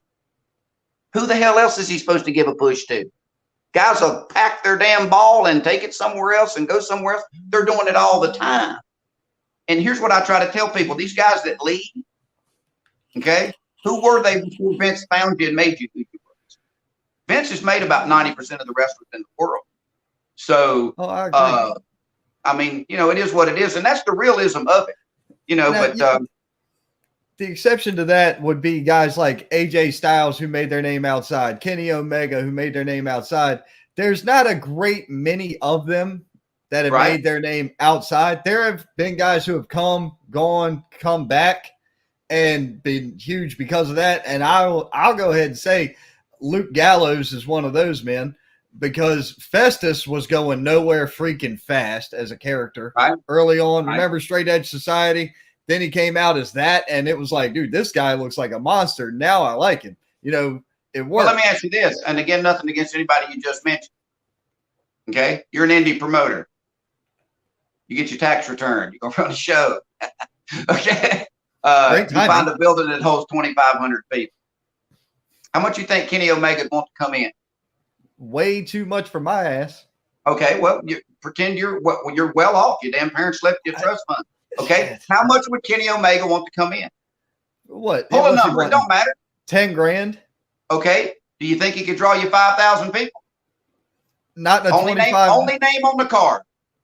Not in a 2,500 limit hole. Well, 2,500. Then you think he could draw you 2,500? You think he could sell it out? Only name on the card. It would depend on where. It would depend on where. Of course it would. But where you're running, you see what I'm saying? There ain't five guys. There ain't 5 guys in the world that could sell out an arena right now. There's not.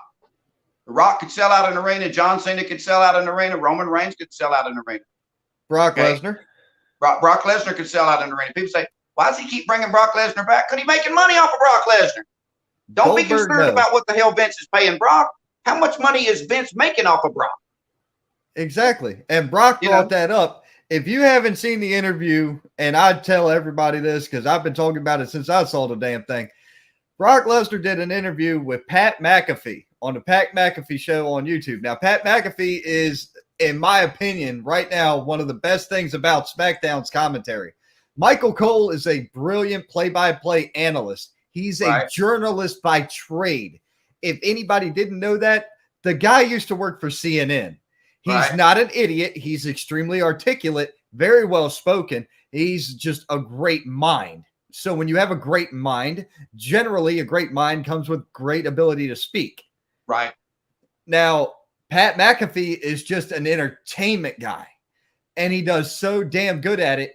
The secret to his reaction, you'll never believe this. The secret to Pat McAfee's reactions when stuff goes down in the ring, he doesn't know any of it. He refuses to be a part of any of the conversation. Yeah, exactly. He believes it. I don't want to know who's going over. I don't want to know who comes out on second. I want to see it and live in the moment. Well, I'll tell people this.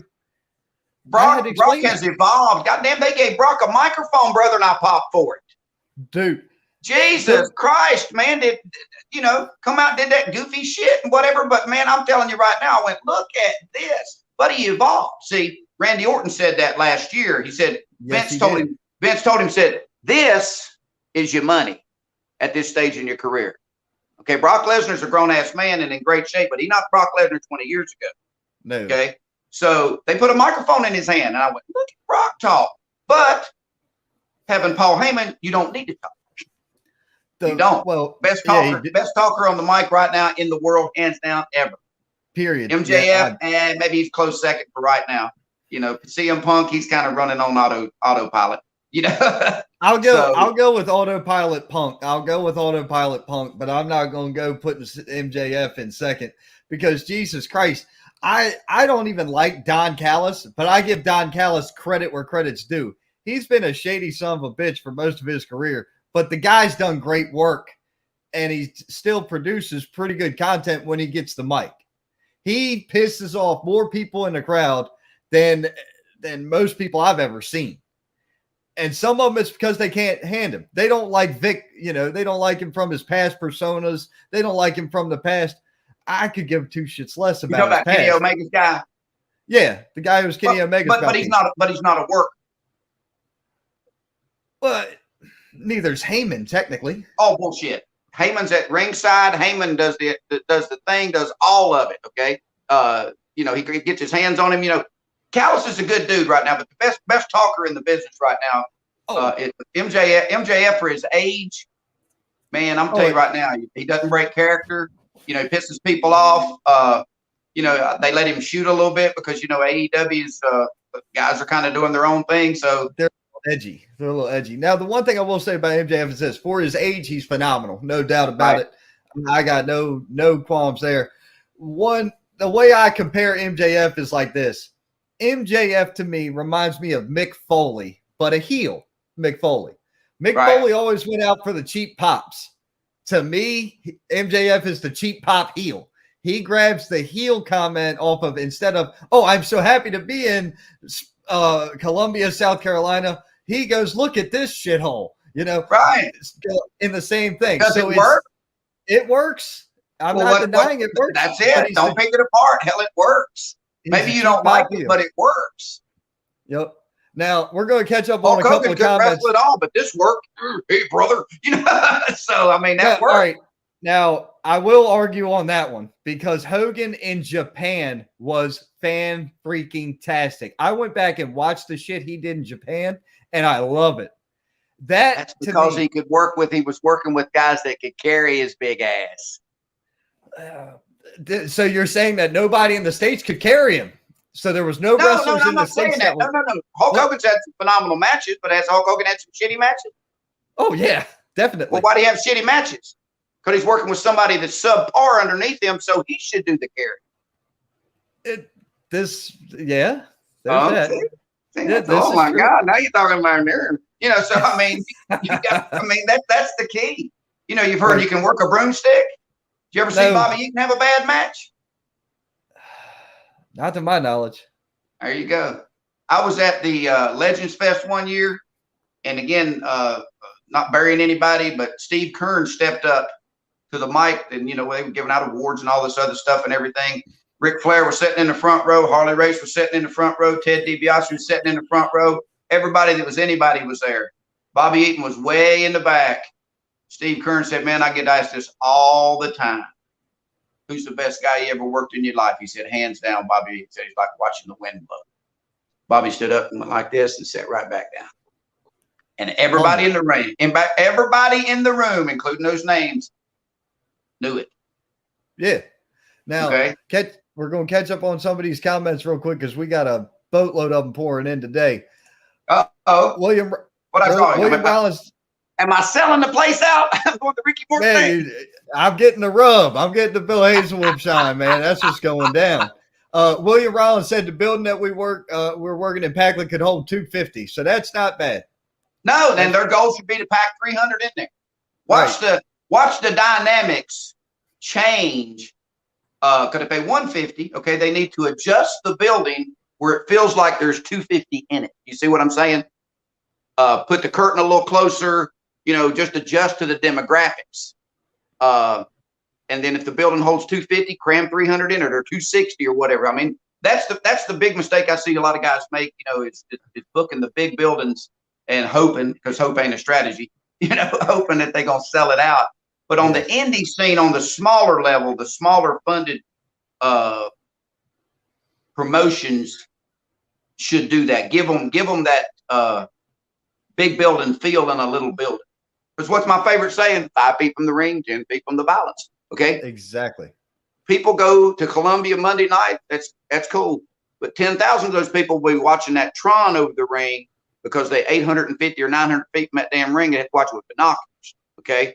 When you go to the indie show, they're up close. They're personal. You pull them in a little closer. You're able to interact with them a lot more. So give them that tight-knit group feeling. I've been in a building that's got 60 people in it that would hold about 50 and the crowd be hot. You see what I'm saying? So, that if it holds 250, man, pack it out by all means. But if you're drawing 150, make a little adjustment. You can do that. Put out less chairs. You can always put out more. Exactly. Man, at the HWA show we were at, where Boomer was booking it, the bunkhouse, they actually had to stop letting people in, move chairs around, and bring in benches from outside and clean them up so that people could come in. I'm like, absolutely, nothing wrong with that. What's right? But if you put out 1,000 chairs and you got 600 people in them, you put out 400 chairs too many. You still got the 400 chairs. What's wrong with telling people at the building, hold on one second, we got to put out more chairs? They go, more chairs? Shit, I got to get in there better. So, the working the crowd starts in the parking lot. There we go. Working the crowd starts in the parking lot. All right. Until they get back in the parking lot, working them all the way out the door and working them all the way in the door. Here's a question for you. And this is from Kyle and Disney, who's the better manager, Jim Cornette or Bobby the Brain Heenan? Oh, Bobby the Brain Heenan, hands down. Best. Here's the thing, okay? Bobby the Brain Heenan managed everybody, okay? Everybody. I can't remember none of them. I remember Bobby the Brain. Okay, he managed tag teams. He managed this one. He managed that. And I remember it when I see it on YouTube. But Bobby the Brain, shit, not even close. Yep, I'm gonna agree with you there. Ever. And that's not even because I'm not a big Cornette guy. Oh, Jim Cornette's a great guy. I know him. I've known him for years. Great dude, great talker, brilliant mind. He's like me. He don't give a shit what people think about him. But it's just no comparison. And he'll tell you that. I mean, Jim Cornette's a great dude. He's smart enough to say that, man. Bobby the Brain was it. The damn bar's too high. I'm sure with that, my deal with Cornette is I try to keep the world separated. I'm not coming to a wrestling show or listening to a wrestling podcast to hear about your view of life and politics. I'm here for the wrestling shit. I'm not here for the excess stuff. And well, I agree with that. But Jim Cornette's real damn good at staying relevant too. You got that shit right, because there ain't a day goes by he don't kick a hornet's nest. Controversy Bruce Cash, which brings me to a good point. You talk about the things, I've been very blessed. I've hosted the gathering. It's in Charlotte the last 2 times. And Marty just, man, knocks it out of the park. You don't even know he's in the field, but gives the people 4 days of just amazing. Thursday, they do a barbecue with meat and the wrestlers, for free. You get in there, get to mingle and eat with them. Friday, vendors, and then they do the dinner Friday night. Saturdays is vendors, and then we do real live wrestling on Saturday. And then Sunday, then he's got a VIP ticket that he brings in, I think 20 or 25 names, puts them in the room. You go through, you get 2 things signed and all that good stuff. So he just knocks it out of the park with that. And I've lost my damn train of thought about what I was going to say about it. But Jim Cornette was there the first show. And Jim Cornette's #1 item at that show was a shirt that says, "Thank you, fuck you, bye." Okay. It flew off the shelf because that's Jim Cornette. Okay. You see what I'm saying? So people can say what he wants to. Jim Cornette's character is Jim Cornette. And there's nothing wrong with that. And most people say the most successful characters in the business are themselves turned up to 100. So. Oh, absolutely. Now, look at the characters that suck. The Ringmaster was horrible. Yes. Stone Cold Steve Austin amped up is still making the damn bank. Because that's the bottom line. he's going to be making bank the rest of this year too. Absolutely. WWE just trademarked a new thing, the Sunday Stunner or Super Stunner Sunday or some shit. They just trademarked that. God only knows what that's going to be. Right. If it's a podcast, well, they're going to whip my ass because I go up against the NFL. Figure out a way to get the rub off of it. Jesus. First, I go up against the NFL playoffs when I open this thing. Now I'm going up against NASCAR, but thank Christ NASCAR's failing. So I think that's why my viewer count's so high today. No, your viewer count's so high because of me. This is true too. Yeah. Hey, if Bill Hazelwood ain't putting himself over, who's going to? I try to. Now, coming up later tonight, we've got a friend of mine, Harry Bernard Taylor. Him and Chris will be talking about his show in a few hours. They were there in attendance. They recorded it. and I think they cut commentary. I'm not 100% sure, but they're going to be covering that later on tonight on the Straight Up Wrestling Show. Be sure you check out Straight Up Wrestling Show on Facebook and YouTube. They're good guys. We got another roundtable rumble we're going to have to throw together. We'll be working on that one probably in the next couple weeks. We're trying to get that hammered back down. It's hard to put 8 men together or 8 bodies together in front of a camera and sit there and have a discussion about wrestling. But we pulled it off the other night. It was a damn good show. You should give it a check out. Kyle and Disney chimed in. Who's the better announcer, Okerlund or the Fink? Two completely different styles. I think that Howard Finkel probably the best announcer because Mean Gene was a great guy to do interviews and stuff too. I've never seen Finkel do any interviews. I'll go with that. Gene Okerlund was multi-talent. Okay. Yes.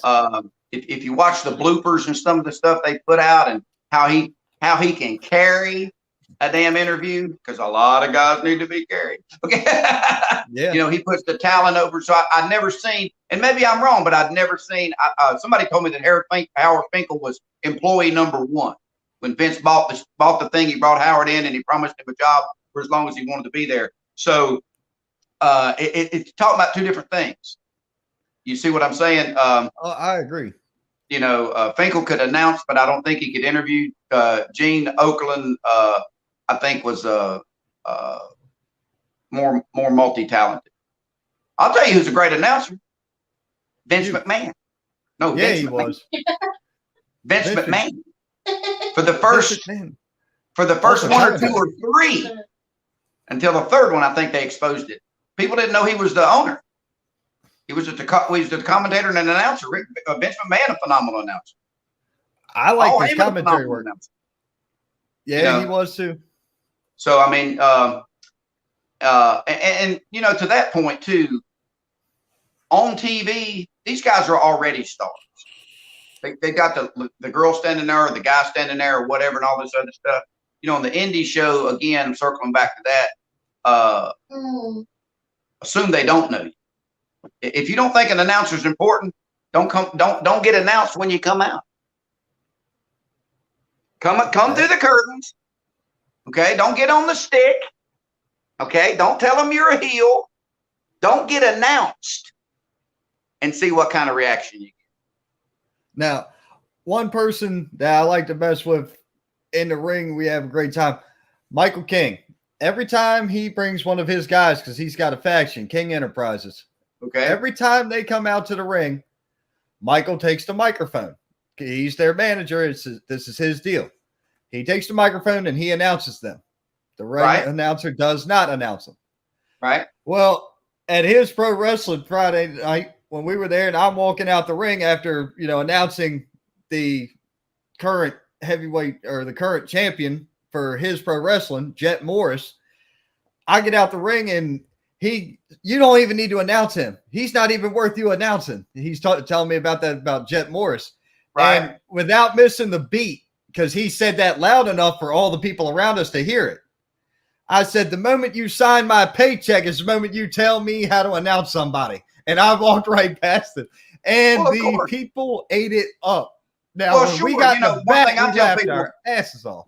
One thing I do is I cower down to the heels. Hell, I'm a 60-year-old announcer. They could whip my ass. Why would I not sell for them? Right. I was at a show one time and the guy came up to me and said, damn, you're selling the bell. I grabbed the hammer, when the guy's counting to 2 and the crowd looks at me and he points it at me. The old school thing was, I think Johnny Valentine said this, you can go 58 minutes in a match and pull them in and mess up at last minute and kill it all.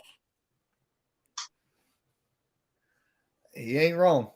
Well, because think about this, okay? I've always told people, in a well-produced, booked show, we, meaning the team, are 100% in charge of everything that goes on inside those barriers, and sometimes what's in the crowd, because we planted people in the crowd before. So, if a heel comes out and you're laughing at him or something, man, you're taking his heat. Okay, that's a little thing, you know. You know, you see what I'm saying? It's just something small. So I mean, the guy sits there and he goes, "Hey man, I want to ring the bell." And I've been to shows, and the guy sitting there, he's into the damn show so much because he's a mark. He's a dude that goes, "Hey man, can I ring the bell?" You know, and I got to hit him on the damn shoulder. Go ring the bell, man. You got pulled into the damn match. Your job is to ring the bell and sell the bell. You know, and I tell referees, okay, 1, 2, 2. Sell it to me. I'm at the bell. Tell the bell guy, you know, that it's a 2 count. You know, all that's vital, because you hear referees and announcers are a dime a dozen. Well, that ain't true. Wrestlers are a dime a dozen. 10,000 damn wrestlers in the Carolinas. You know, there's probably a dozen announcers, 30 referees. So here's the amazing thing. They say anybody can be a referee. When somebody messes up a damn match, the referee always gets the heat. You just answered a question that I hadn't even got to post yet, so that works out for me. That was Timothy Godfrey. Here's what I tell people. Bob Keller said this too. A lot of guys have said this. Referee's job is to count. Guy don't kick out, that's on him. Because you see guys miss the match by that much because they know that it's not the finish. 1, 2. You see what I'm saying? If you hit 3 and the guy's kicked out, you can go, no, 2. You see, so it's just if a guy lays there, count his ass out. Exactly. I mean, if a guy won't break the hole, you know, and you count to 5, if you want to warn him at once, you say, man, we're working together. Don't fucking do that again. Just disqualify his ass. Go to the back and get the promoter. I mean, they're the professionals. They're the workers. If you don't believe me, ask them. Right. Now, another comment got added here. Buck Carter says, "I love you, Bill." So love you too, Buck. Hope everything good. Did your ablation surgery go good? Didn't even know I knew that big word, did you? That's for his AFib on his heart. Oh, damn. Yeah, you know, I haven't talked to Buck in quite some time. Last time I seen him was one of the wrestling shows we were working. Right. I think his heart had went into permanent AFib. What they do is called an ablation. They were thinking about doing that to me because I had a heart attack 2 years ago and had a stent put in. They go through your groin and go in there, and for lack of a better word, they kind of shock around and it creates kind of like scar tissue, which kills the electrical thing. So what it is they tell me that it's the electricity from your heart is jumping and it makes it go irregular. So they kind of scar it up, kills it's called an ablation surgery. I Googled that. I'm not really that smart. It's a ground between the two, so it can't fire through ground. Yeah, that's right. But let's see. Somebody said, "Gain wisdom in the business. Respect that. A lot of people never get it. This is refreshing to hear you talk." That's HBT coming at us again. Well, I love to hear myself talk too. Let's see. Timothy Godfrey, gimmick table was brought up. Got a question for Bill. How does he feel about refs setting up gimmick tables? I'm not doing it. Just wanted your thoughts. Hell, what the hell is a ref going to sell? Hell, I don't know. Tommy Young sells pictures, don't he? I guess he did on the last 3 shows I've been on with him. He sells pictures, signs autographs. Yeah, I've had to do one of those. That's the most awkward thing. I looked at the kid and I'm like, "Do you want my regular name or like, you know, what they call me?" Well, I mean, I don't have any gimmicks. I've developed a gimmick that I'm gonna kind of expose here. I've got a Mickey Mouse outfit. I mean, like a world-class Mickey Mouse outfit. So I'm gonna take that to the next big show because Mickey Mouse is the most desired character in the world, and sell pictures of Mickey Mouse because hell, I'm just a ring announcer. But nothing wrong with refs selling a gimmick. Why? You know why he's afraid to sell gimmicks? What's that? Because a worker told him he shouldn't sell gimmicks because he's afraid the referee will sell more shit than he does. What's the difference? What's the difference? Is the referee part of the show? Just as much as everybody. Well, here's what I would do if I was a referee. If I was selling gimmicks, I'd be in a referee gimmick. I'd be out there in my striped shirt, pictures with a striped shirt, pictures of me and wrestlers and shit I've announced. You know, get the rub. There ain't nothing wrong with that. Hell, everybody can. What's wrong with any gimmick table? If it sells, it sells. If it don't blame nobody. It's yourself, you know. Right. Now, I believe you already answered this one. Have you worked with Kerry Morton? Yeah, you've worked with Kerry, right? Man, I knew Kerry Morton. I'll tell you a cute Kerry Morton story. I've been doing this over 20 years. I was on a show with Ricky Morton and Bobby Fulton, okay? Jimmy Hines. I don't even know where the hell we was at, but it was funny. we had the midgets booked. And Oh, I think God. Carrie and Dylan are close to the same age. They might have been, I don't know, 6 or 7. So, I latch on to the kids like I always do. And I went to one of them, hey, man, the midgets are here. They went, no way, because everybody likes midgets, And Right. the funny thing was, the midget pulled up. He was in this damn giant SUV, but I looked and he had the extended leg things and all that stuff. And he got out and he walked in, was shaking everybody's hands. And either it was Dylan or Carrie, one of the two went, hey, man, are you the midget? Jesus. And Jimmy went, small person. And the midget was cool. He said, no, it's all good, man. I'm the midget. So I've known Carrie since he was real small, man. And he's got it. Damn, why wouldn't he have? I mean, born into damn business. I watched him when he was probably 12 or 14 years old at a show. Couldn't work, but he was in there taking bumps and rolling and shit. And I went, damn, he's better than most of the workers on the show. Carrie's got it together. He's a world-class singer. Ricky's brought him along the right way. And, people are have an opinion on the Rock and Roll Express or whatever. And, not really breaking up, but going on a tour and all that stuff. I mean, some guy said some dumb shit the other day and said, oh, yeah, you're abandoning Robert again. It's your son. Who the hell's closer to Ricky Morton than his son? Exactly. I mean, shit, it is what it is. Not to mention Ricky Morton work 90% of the damn people out there still. What do you say with the Spartanburg promo? I'm 65 and in my prime. I wasn't there. I was not there. No, I wasn't there either, but he did a promo for the crowd. Oh, okay. Gotcha.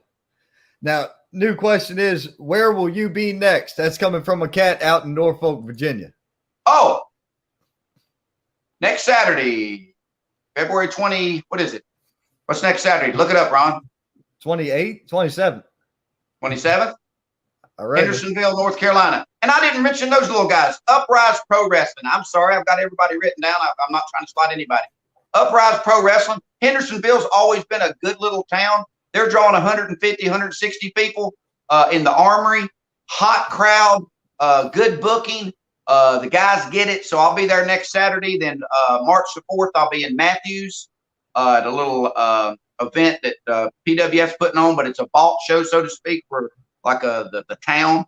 And then March the 19th in Clover, with that super show with the Hardy Boys. I'm doing the Gathering again this year. That's in August. That's at the Hilton, I think it is, in Charlotte. That's a 4-day event. I host that. I announce all the matches. Plus, I'm booked, till the end of the year with a whole bunch of people. Hell, I can't remember. But those, they always send me reminders. So that's where I'll be in the next 3 weeks. Now, there we go. So if anybody wants to check out Bill, you can definitely catch him at those shows. We got a whole boatload of comments in the backlog here. Jericho's awesome on commentary and color, in my opinion. MJF is ripping off Chris Jericho. Have Bill Imitation's the best form of flattery. Yes, it is. Now, tell me something in the wrestling business that hadn't been done before. A damn headlock. Somebody invented that. Okay, so yeah, but that was probably happening 600 years ago. So so here you go. Now Chris Jericho is phenomenal on the mic, yeah. And I think that's why he'll have a career for as long as he wants to. He can evolve right out of that ring, right to that commentary table, and he'll carry the whole show. I believe that Chris Jericho today is still the biggest draw that AEW has. Oh, no doubt. Hands down. And I'm going to tell you right now, Chris Jericho's got back in damn shape. Yes, he did. He looked He's great. Looking good, man. He's looking good. Okay. So they gave him a contract extension in January for 2 more years. Chris Jericho's is carrying it. I mean, he really is. The problem with AEW, I think what the problem was is the experiment didn't work. Cody went around, did a world tour, signed a bunch of indie guys, which is cool. It is what it is. I mean, hell, they getting paid. I'd go down there and get paid too if they gave me the money. But amen to that. But the problem is this, and they realized this real quick. It was just Tony Khan's money back. Okay, because I've read today that they're working on a budget now. Because see, people don't understand business. They don't. Okay, Tony Khan's dad's worth several billions of dollars. Probably got his hands in all kind of businesses, including the NFL team or whatever. But he's got bean counters, which is called accountants. Yeah. They don't give a damn if it's wrestling, okay, or football or putting men on the moon. What they do, okay, the way they do a business, and probably the way they did this was, because I read the same thing. They do what's called seed money. Okay, they said Tony Khan's gonna give his daddy gonna give him $100 million. That's not true. It was up to $100 million. So seed money was probably 10 or $12 million 3 years ago. Okay, that's startup. And then another round of funding. And then, so, you know, the advantage that Vince has got, can't nobody compete with before there's a single ass in the seats. Vince is getting $250 million a year, okay, for SmackDown, and $200 million for Raw, and he rented WWE content to Peacock for billions of dollars. Okay, so when the arena was empty, WWE posted their best quarter ever, because it cost a shit load of money to go on the road. There's hotels, there's travel, there's 18-wheelers, there's the advanced team. You know, you're in this town, they got another team going there, and you only draw 5,500 people average, because that's what they average at house shows. They draw 16, 18,000, 40,000, whatever the hell it is on some of these things. So AEW, unfortunately, has had to depend on wrestling and a revenue split. Okay, that's advertising split. So I predicted this several years ago that, and I'm not saying this happened, but I got a funny feeling it has. Tony Khan's dad's accountants have looked at this business model, okay, and said, hey, the stop loss, because I've heard they've lost $125 million, or he's invested $125 million, however the hell you want to call it, it don't matter. They looked at it and said, this is our stop loss, because see, a way a business works at that level with a billionaire, okay, is you either go, here's what we're going to do with the money when we make it, or here's how we're going to write off the money when we lose it. Okay, that's wealth management. So people don't understand that. So you can't lose money but so many years on a business. It don't make a damn whether it's a buy low, a pup tent, or a wrestling business. You can't claim a loss but so many times. They make you reorganize. The government not gonna let you lose money and ship for 20 years because you're not paying no taxes on it. Okay, so I think the 3-year thing, and I predicted 30 months. I was only 6 months off. They're working within a budget. It's just fine, but they don't have a TV deal. They're not. They're not being paid to be on television. They're being paid as a revenue split from the advertisers, and the advertisers only look at how many people are watching. They don't give a damn about this demographic or that demographic, all this shit. 1 million people watching it. Well, now, you know, the price of advertising goes down as the less people watch. That's why the damn Super Bowl 30-second ads, $10 million. Because how many people will watch it? Now, there was a post put out on, I believe it was Twitter earlier today. When I find it, I'll send it to you. Brandon something or other is this real big guru when it comes to all the financials on all the wrestling shows. He made a remark about the 4-year deal with TV is like $175 million for AEW with TNT TBS. You know, the Time Warner deal is what we'll call it. He said it's $175 million. He said, now comparatively, the WWE has now made double that just off the Saudi Arabia shows alone. Oh, absolutely. People say, here's what people don't understand. $50 million a piece. $50 million a piece was that show. I'd go to hell and run a show in hell if Satan's $50 million check cleared. Why the hell not? People in bed with the devil all the damn time, okay? I mean, you know it is. I got to deal with the devil. I mean, people talk about, well, they doing this and they doing it. It don't make a damn. The check's clearing. Why are they bringing Goldberg? Because that's who they want to see. It's no different than what I've been saying, which is I don't give a damn what their politics are. That's not my business. It ain't my country. I don't live there. I have nothing to do with what they do. You're not supporting what they do. You're taking money from them. Vince put that on Peacock for the $5 a month or whatever you pay, okay, as a courtesy. They paid them $50 million to go over there. Right. That's crazy as hell. Who wouldn't go?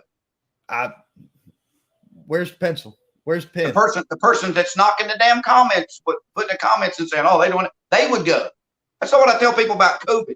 Pfizer's made $40 billion off the vaccine, off the free vaccine. Can't blame Pfizer.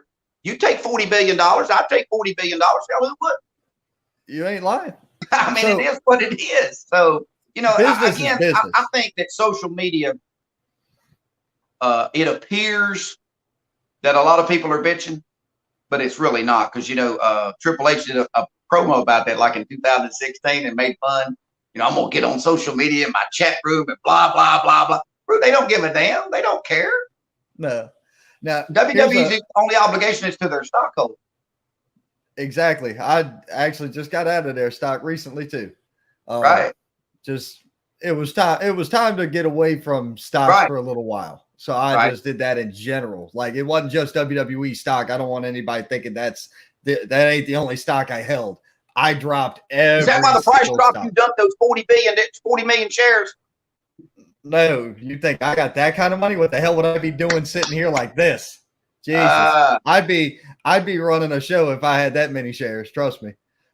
Casey Leanne brings up one. She says, "Have Bill Hazelwood tell you a good David Cody story. I swear you will laugh your ass off." So there's something in the pipe here that I don't know about. What we got? Nah, there's always great David Cody stories. I tell people this. Norton Lewis, the character, and David Cody, the man, couldn't have been there. Could not have been any different.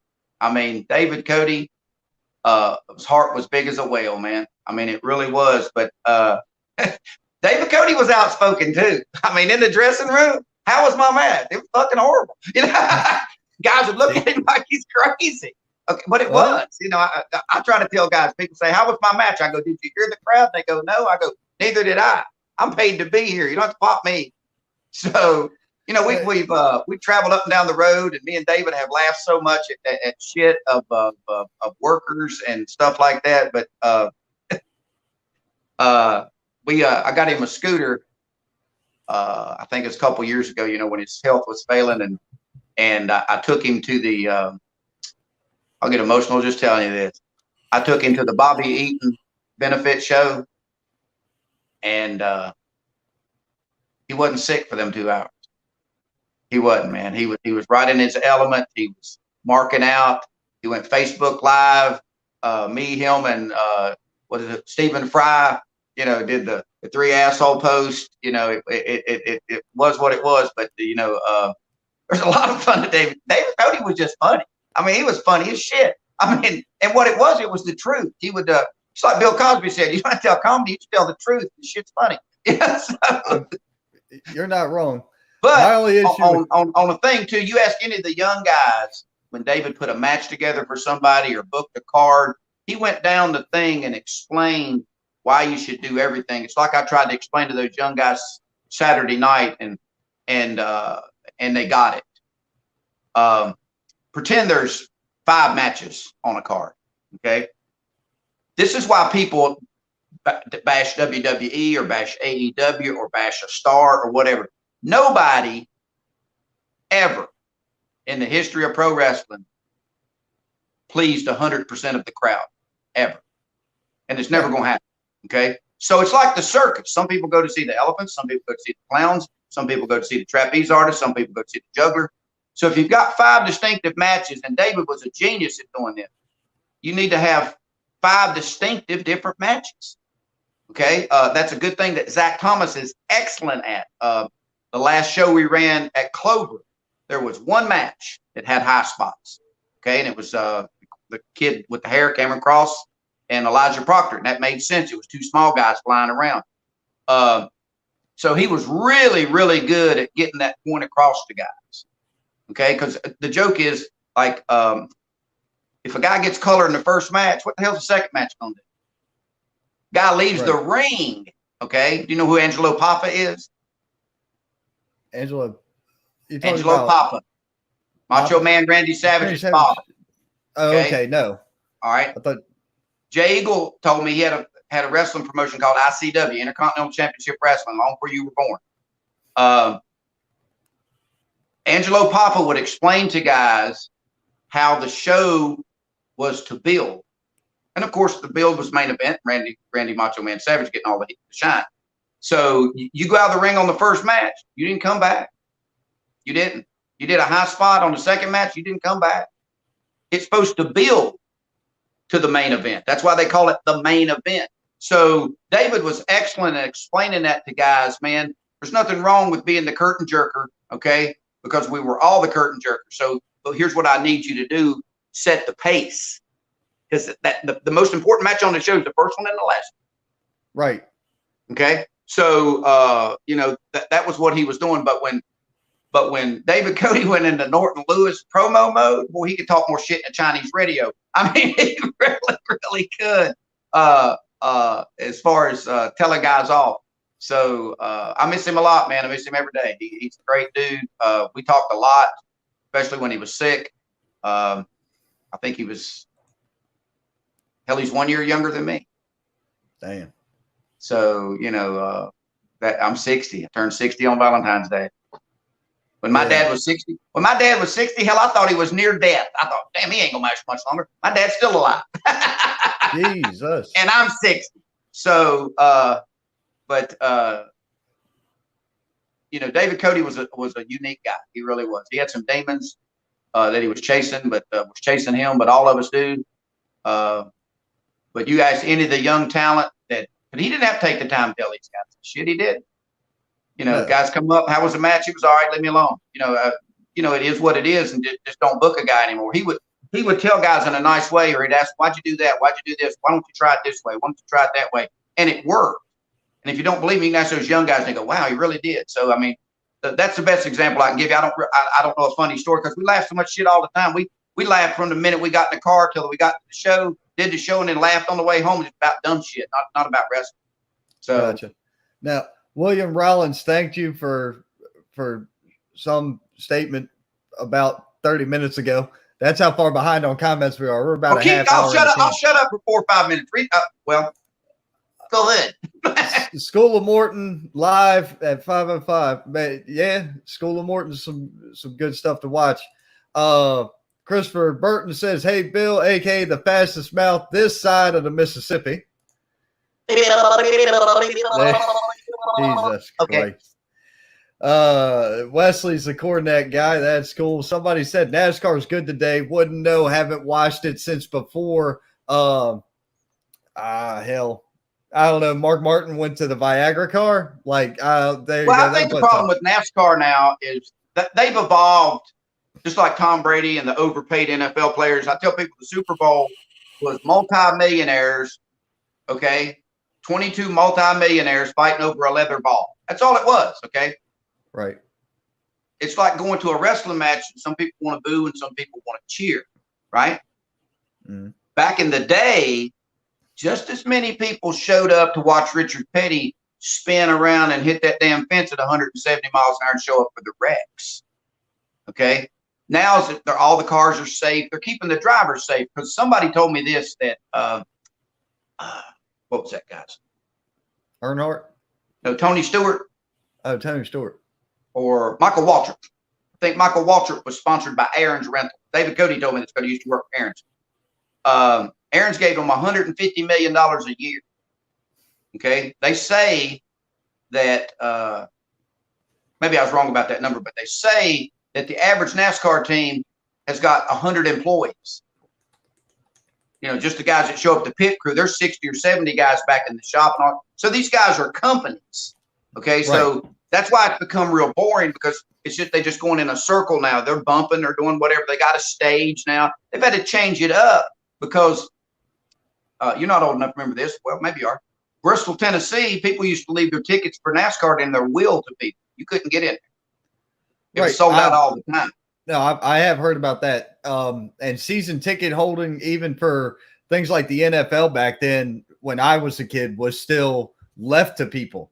Right. They used to do it with, believe it or not, fishing license or commercial fishing license. Where I'm from in Southern Maryland, that was passed on in generational wills and testaments.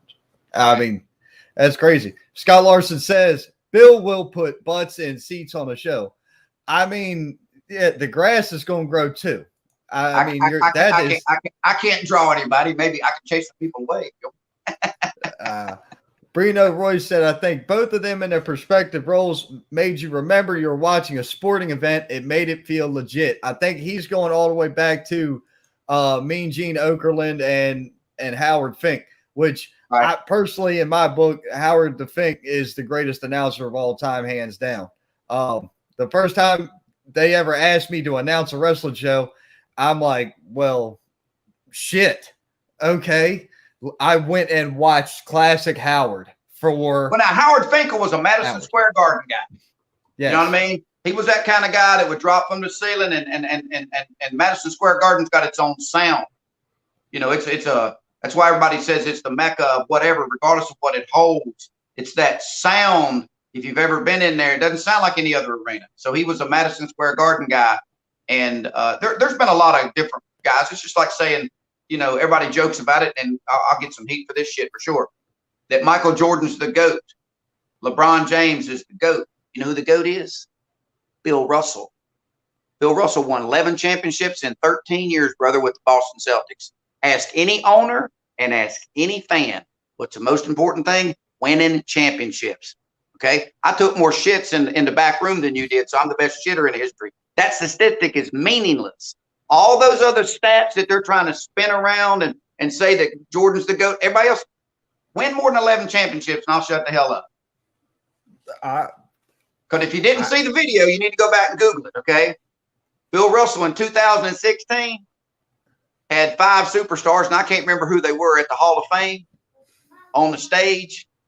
He said, I get asked this a lot of times, what would have happened back in the day? And he went, counted off of them. He said, I'd have whooped y'all's ass. And he would have too.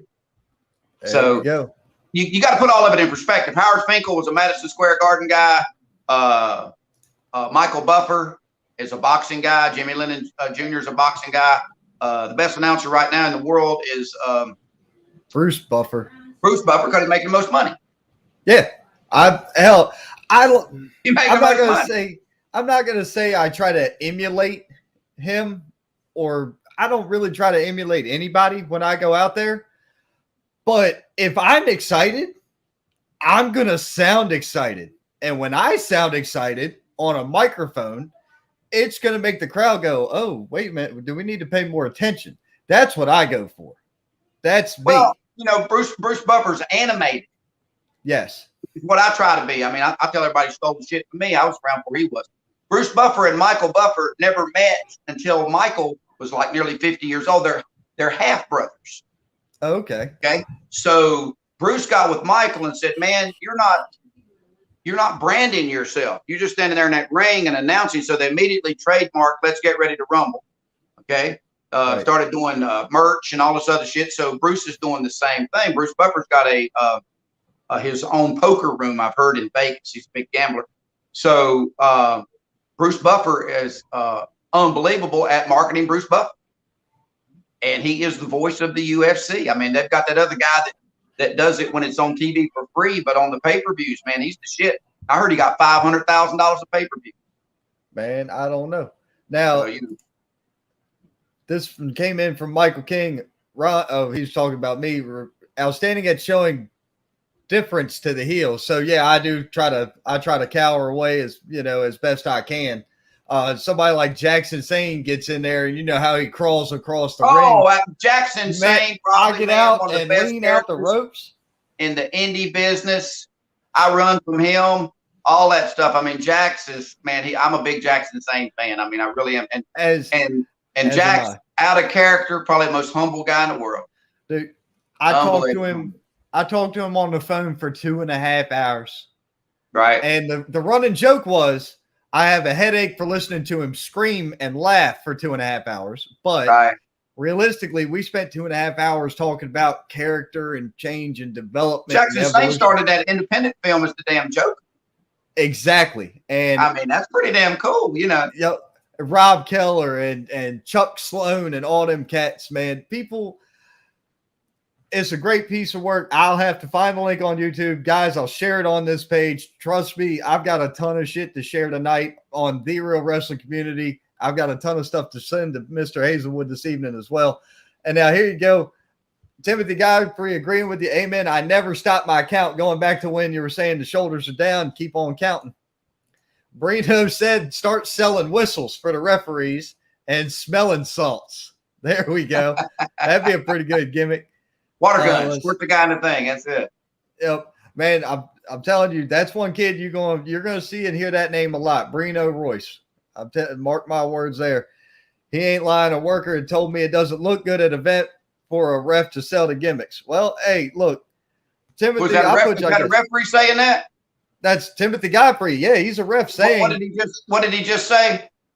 He's not lying. A worker did tell me it doesn't look good for a ref to sell gimmicks. Here's how you look at that, okay? And again, this is Bill Hazelwood the Dick talking. No wrestler who was not also a / booker or promoter has ever got me a booking. No wrestler has ever made me a payday. Okay? So any wrestler's opinion of me, I don't give a shit. Okay? If the promoter likes me, he'll keep bringing me back. If the booker likes me, keeps bringing me back. If you go to the promoter and said, hey, man, can I set up a gimmick table? And he says yes, fuck the other guy. And I don't mean that in a bad way. I don't. Okay? It's just a worker. He's afraid that you're going to sell more than him. I mean, I'm just telling you, it's marketing 101. Nobody likes competition. Right. Okay? I mean, it is what it is. I mean, unless the guy's the booker and the promoter says, no, you can't sell gimmicks, it's just his opinion. Okay? And again, who was the worker? Where's he been? What's he done? All that shit. You don't think they sold Harold Finkel shit? I guarantee you they did. Okay. He sold Hair Club for Men. Do you remember that? The Hair Club for Men. I remember, like I said, what was the referee I just mentioned? Tommy Young. Zach brought him in. He signed pictures, took autographs, all that stuff. I mean, and they go, what? Tommy Young's a famous referee. Well, the damn guy that told him not to, this young referee, the worker that told you not to sell it, he ain't famous. Okay, so you're just as famous as he is. Exactly. I mean, it is what it is. I mean, you know, the thing is you got to consider the source. You got to consider the source. Here's what I tell people, and guys have said this a lot. 21 years. It's my 21st year. Okay. I do MMA, cage fighting, boxing, tough man, all that shit. I do it all. And some guy said something other about a announcer's not that important. Referee's not that important. The 750,000 miles I put on my car in the last 10 years, that's real. Same damn mileage you drove. Drove the same road you drove. As a matter of fact, had your dumb ass in the back of my car because you wanted to latch a ride with me. Okay. The nights I didn't get home till 4 o'clock in the morning, same nights you didn't get home till 4 o'clock. Okay. All that shit's real. It's all the same. Right. Okay. We're on the same team. If we're not, fuck you. You know, I mean, I don't mean that in a bad way. I didn't mean to use that word on Facebook. I've used it a couple times already. But it's the truth. Consider the source. You shouldn't be selling gimmicks. Well, I'm selling them. If I'm not supposed to sell gimmicks, the fans won't buy any. The fans will put me out of business. Man, shit, I'd sell if I was a ref, because if you've seen some of these guys get in there and they get into it, man. Hey, Brett Wolverton can cook like a damn demon, buddy. He sells cookies and cakes that he makes at the damn show. Kudos to Brett. You know? Exactly. If I was one of these refs, especially Timothy Godfrey, Kylan Disney, John Harkey, most of these guys, hell, Josh Williams, I think is his name, kid out from Union Way. He was there the other night with you guys. He didn't get to work because he was injured or something. But if I was those guys, I'd be swelling because they sweat so much in them lights. I'd sell wristbands for people. Well, there's a boxing referee. His name's Bill Clancy, good friend of mine. He see, the cool thing about the Tough Man contest in North Carolina, they don't have an athletic commission. They've got the boxing authority. Okay, so the Tough Man are the local guys that think they're tough. Okay, they come in and fight each other, and most of them can't fight, and they do this shit. And you know, we put headgear on them and mouth guards and 16-ounce gloves. We give them everything but bulletproof vests to protect them. Okay, but it's entertaining as hell. But the cool thing is the boxing authority puts it on. We just promote it. So they bring Bill Clancy, okay, who has announced Mike Tyson 7 times, who's announced Manny Pacquiao in world championship matches, Donnie Jessup, who has announced on UFC Fight Night and pay-per-views. Okay, those are the same referees that are in there taking care of those young kids, okay, who can't fight. So when I explained that to those fighters, okay, and Bill Clancy showed me pictures of him and Manny Pacquiao. Did I mark out for Bill Clancy? You're damn right. And he's a referee. He showed me a picture of Mike Tyson. He showed me the boots and the robe, not the robe, but the little thing, and the boxing gloves that Mike Tyson gave him and signed them for him and told him to save them one day. They'd probably help with his retirement. Okay. I've been in the ring with Bill Clancy and Roy Jones Jr. I announced Roy Jones Jr. When they brought him to Charlotte, and Bill Clancy was there. So I'm a big fan of Bill Clancy's. I'm a big fan of Donnie Jessup. They're referees. Right.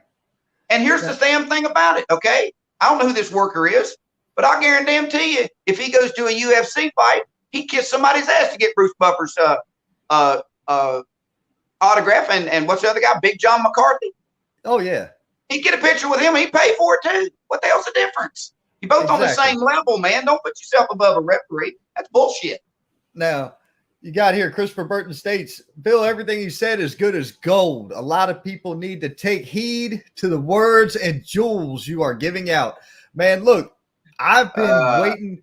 I wanted this 2 years ago when I was doing this the first go around.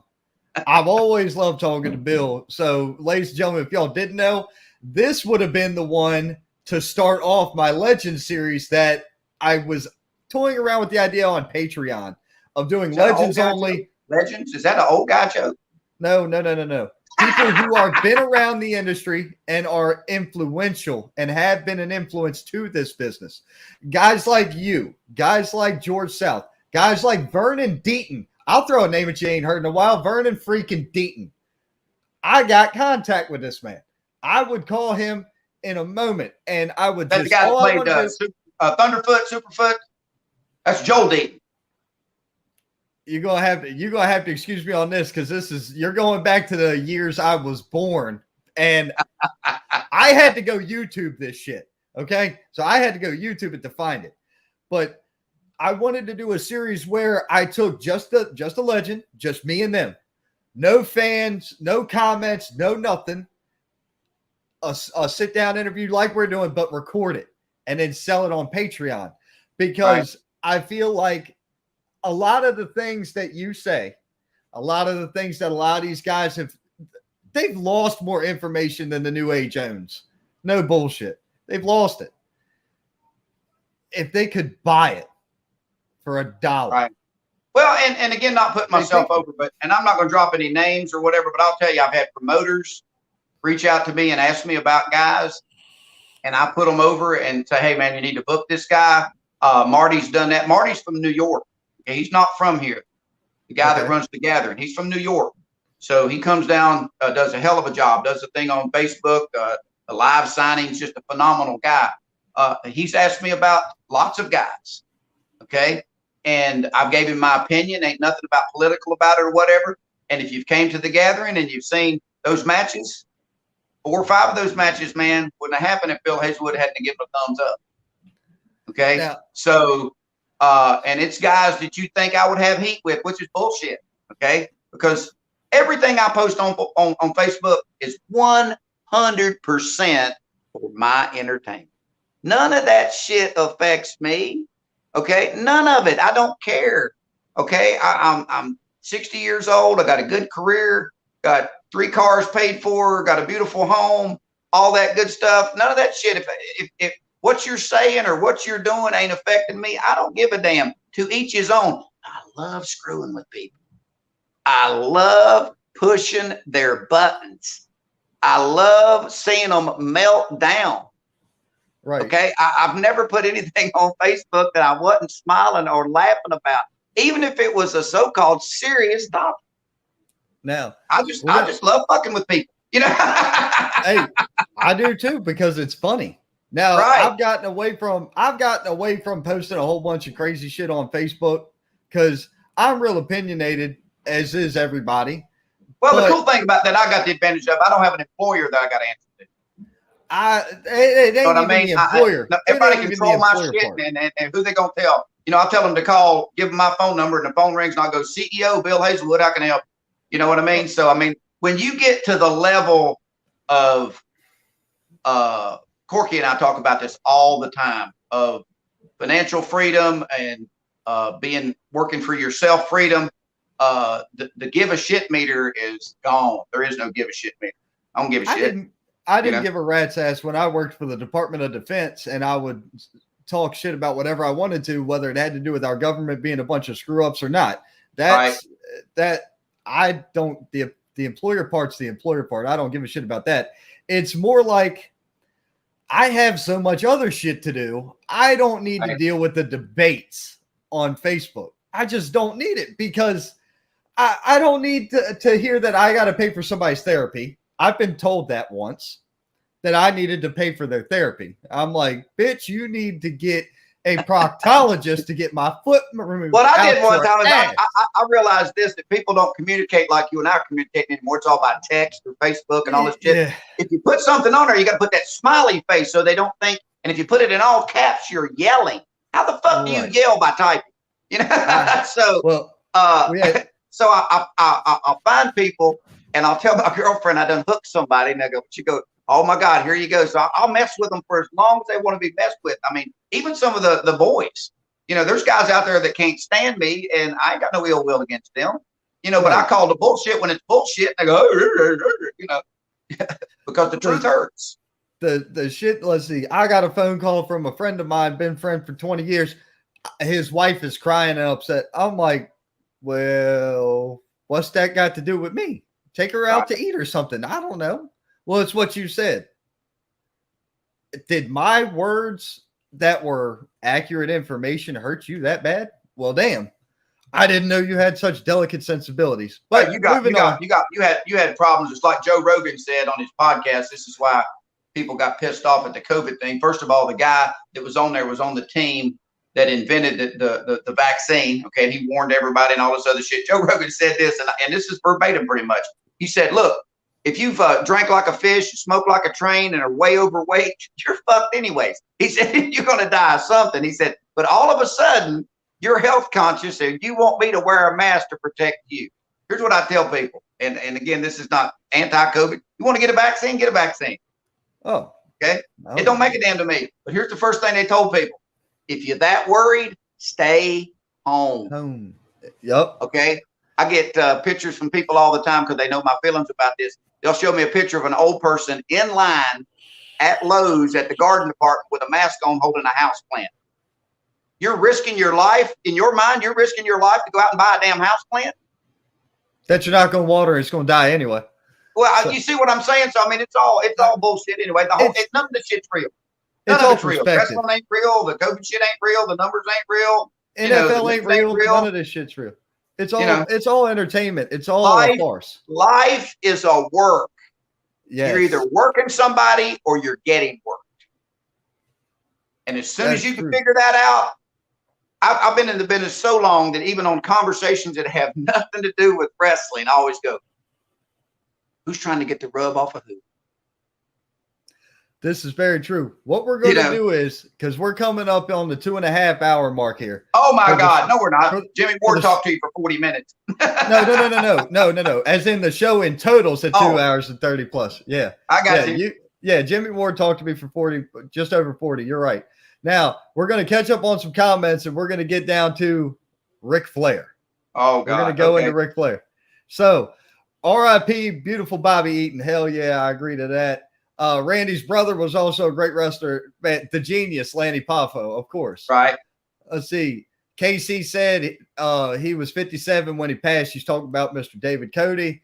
And Casey also stated, I learned everything about booking from David Cody. And Casey, if you're still here, I can't wait to meet you on the 5th. It's going to be an honor to shake your hand. I promise you that it's going to be an honor to shake your hand. Great lady. Michael King said it would be great for wrestling to feel like a sporting event that is entertaining rather than an entertainment with fighting. It's one and the same. Fighting's entertaining to me in general. I predominantly watch hockey as a sport. As a team sport goes, I watch hockey. It's you like more the fights? Fun. Hell yeah. You've seen Tom Wilson lay somebody how come they're not allowed to fight in college and high school? Don't know. Why? Because hockey's a work. Oh, Okay, the fighting is a work. It's entertainment. Damn, you got me there. Hey, Bill Hazelwood, Mr. William Rollins says you are welcome to come to any of my shows. Hell yeah. Tell him to call me and I'll negotiate my fee. Jesus. Hey, cheap plug for Bill. Hey, there we go. Cole McAfee says Bill has the uncanny ability to get people over even if they can't do it themselves. Well, that's my goal. I mean, that's if I just went out and stood there like a damn broomstick and walked back through the curtain, I'm doing everybody a disservice. If I don't tell the guys, you know, where the hot side of the ring is, or which, you know, the old lady that's got a brick in her purse, or, you know, I don't, you know, make them sound more important than they are. Michael Judas said this one time, and you'll love it, okay? Because there were some guys going, you know, Bill's trying to take my shine and all this other shit. Me and Judas rode back and forth to CWA in Orangeburg 100 times. And you'll like this.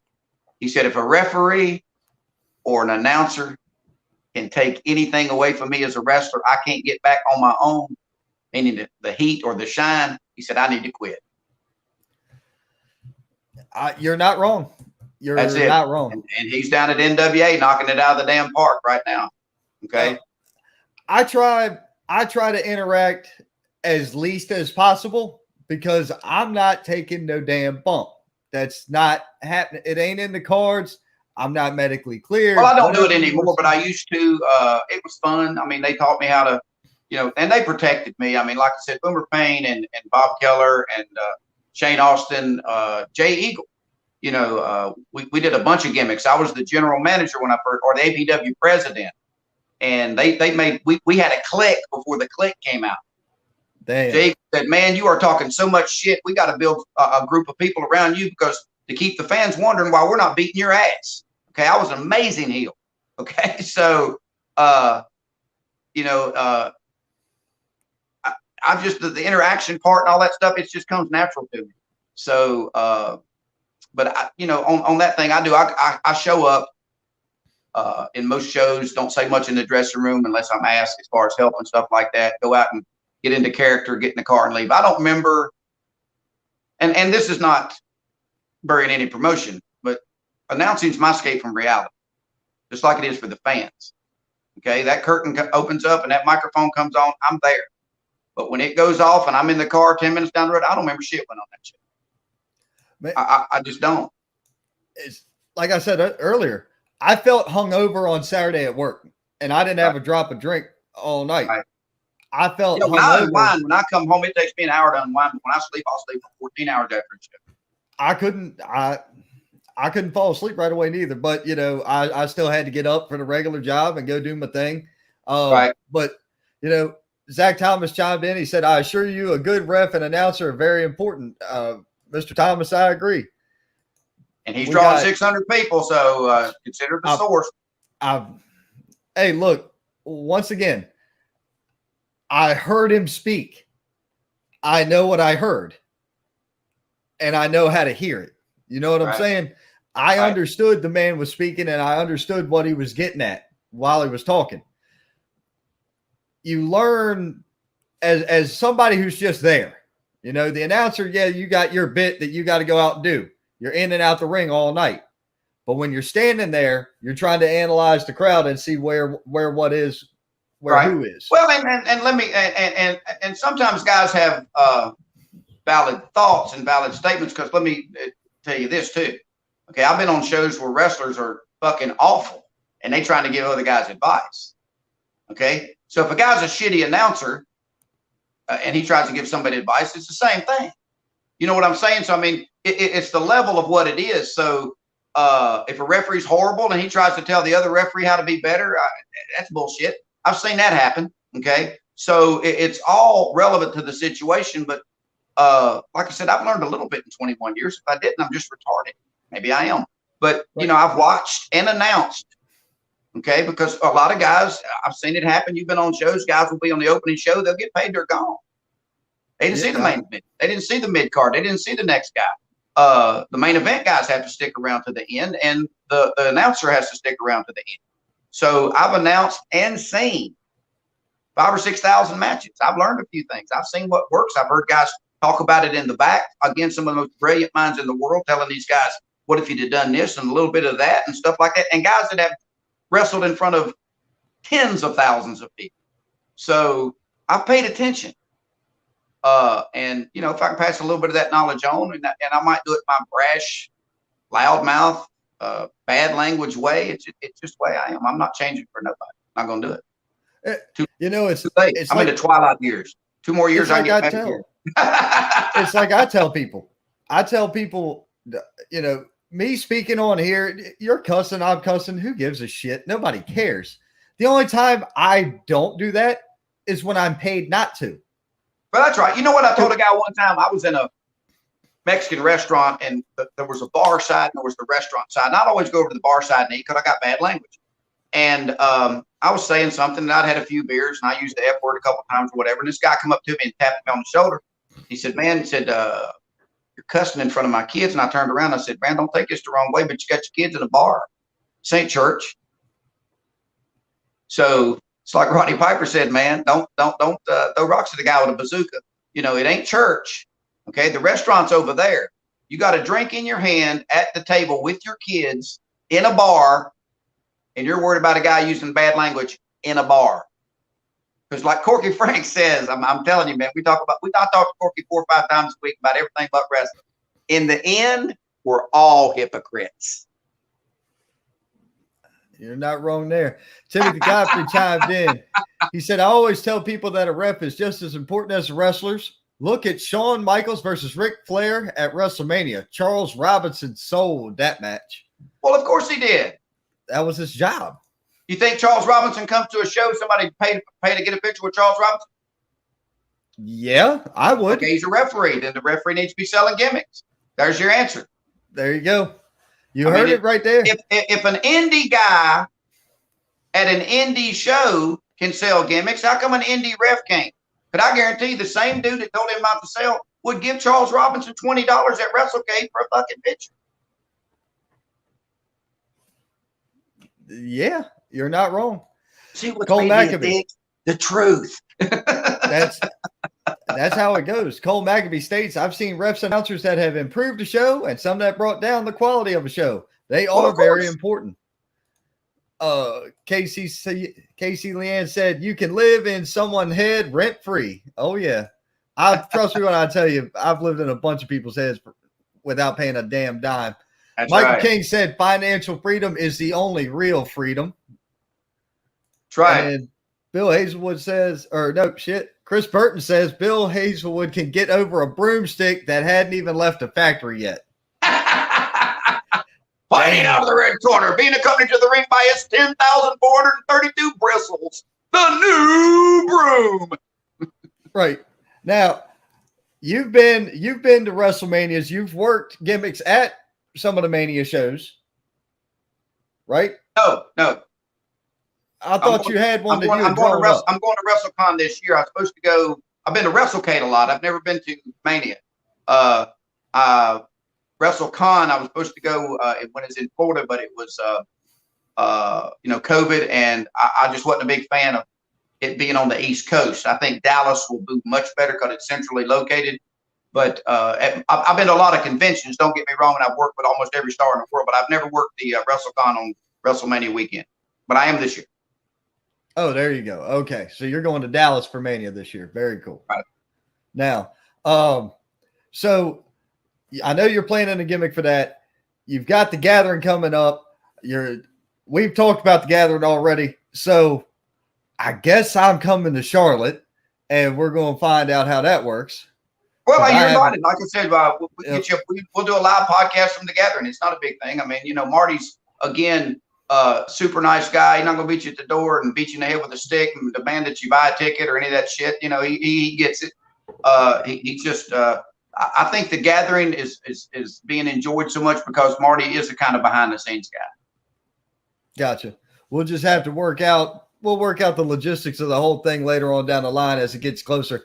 Now, when you called me earlier this week, you said, man, we need to talk about Ric Flair. And I'm like, do we really need to talk about a man's 37th divorce? How many is he up to now? What do you got for me? 5 or 6, I don't know, but it's not the fact that he got a divorce. It's how he's reacting.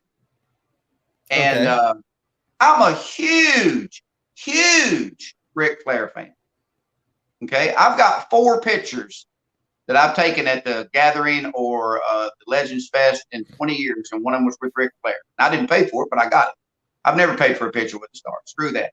I'm there to make money, not spend money. But I'm a huge Ric Flair fan. Don't get me wrong, man. The reason I got in the wrestling business is called Ric Flair.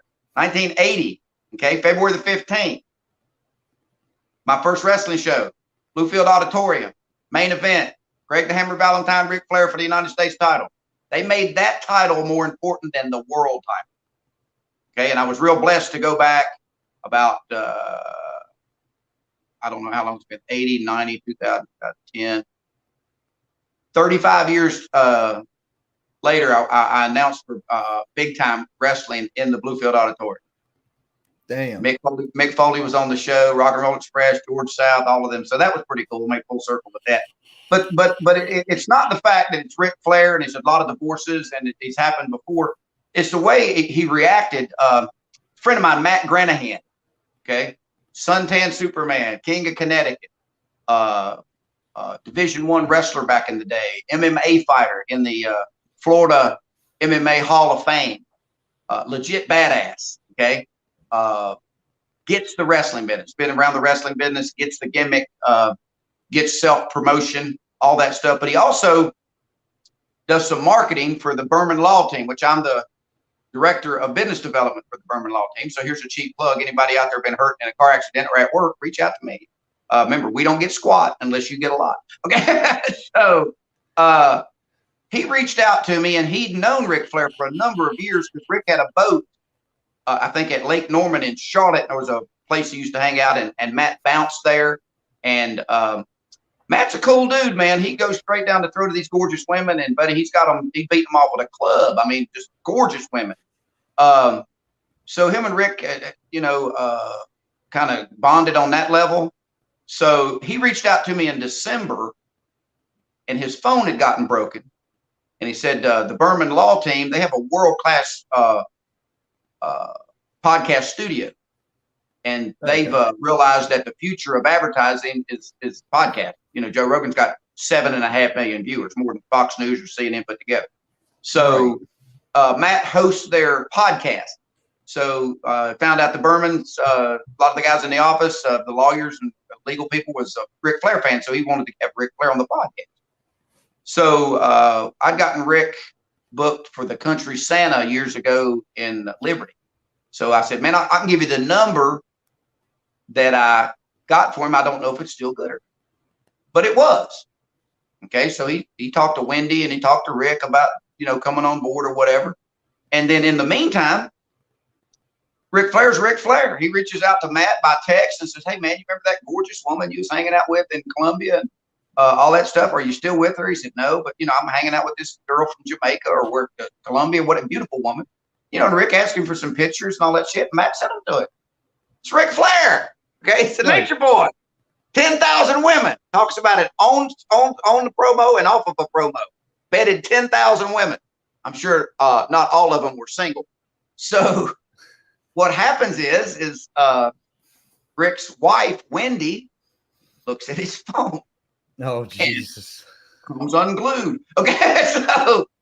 So happens is they're now separated. You're going to get a divorce. And Matt has kind of latched onto this because it may be part of it. The reason, and that me inadvertently and Matt Granahan directly as being the cause for Ric Flair's 5th or 6th divorce. Jesus so Christ. Rick sends him these threatening texts and all kinds of stuff, man. And it says you never called Wendy because he told Matt to call Wendy and tell him that he accidentally sent him those pictures and videos and all that stuff.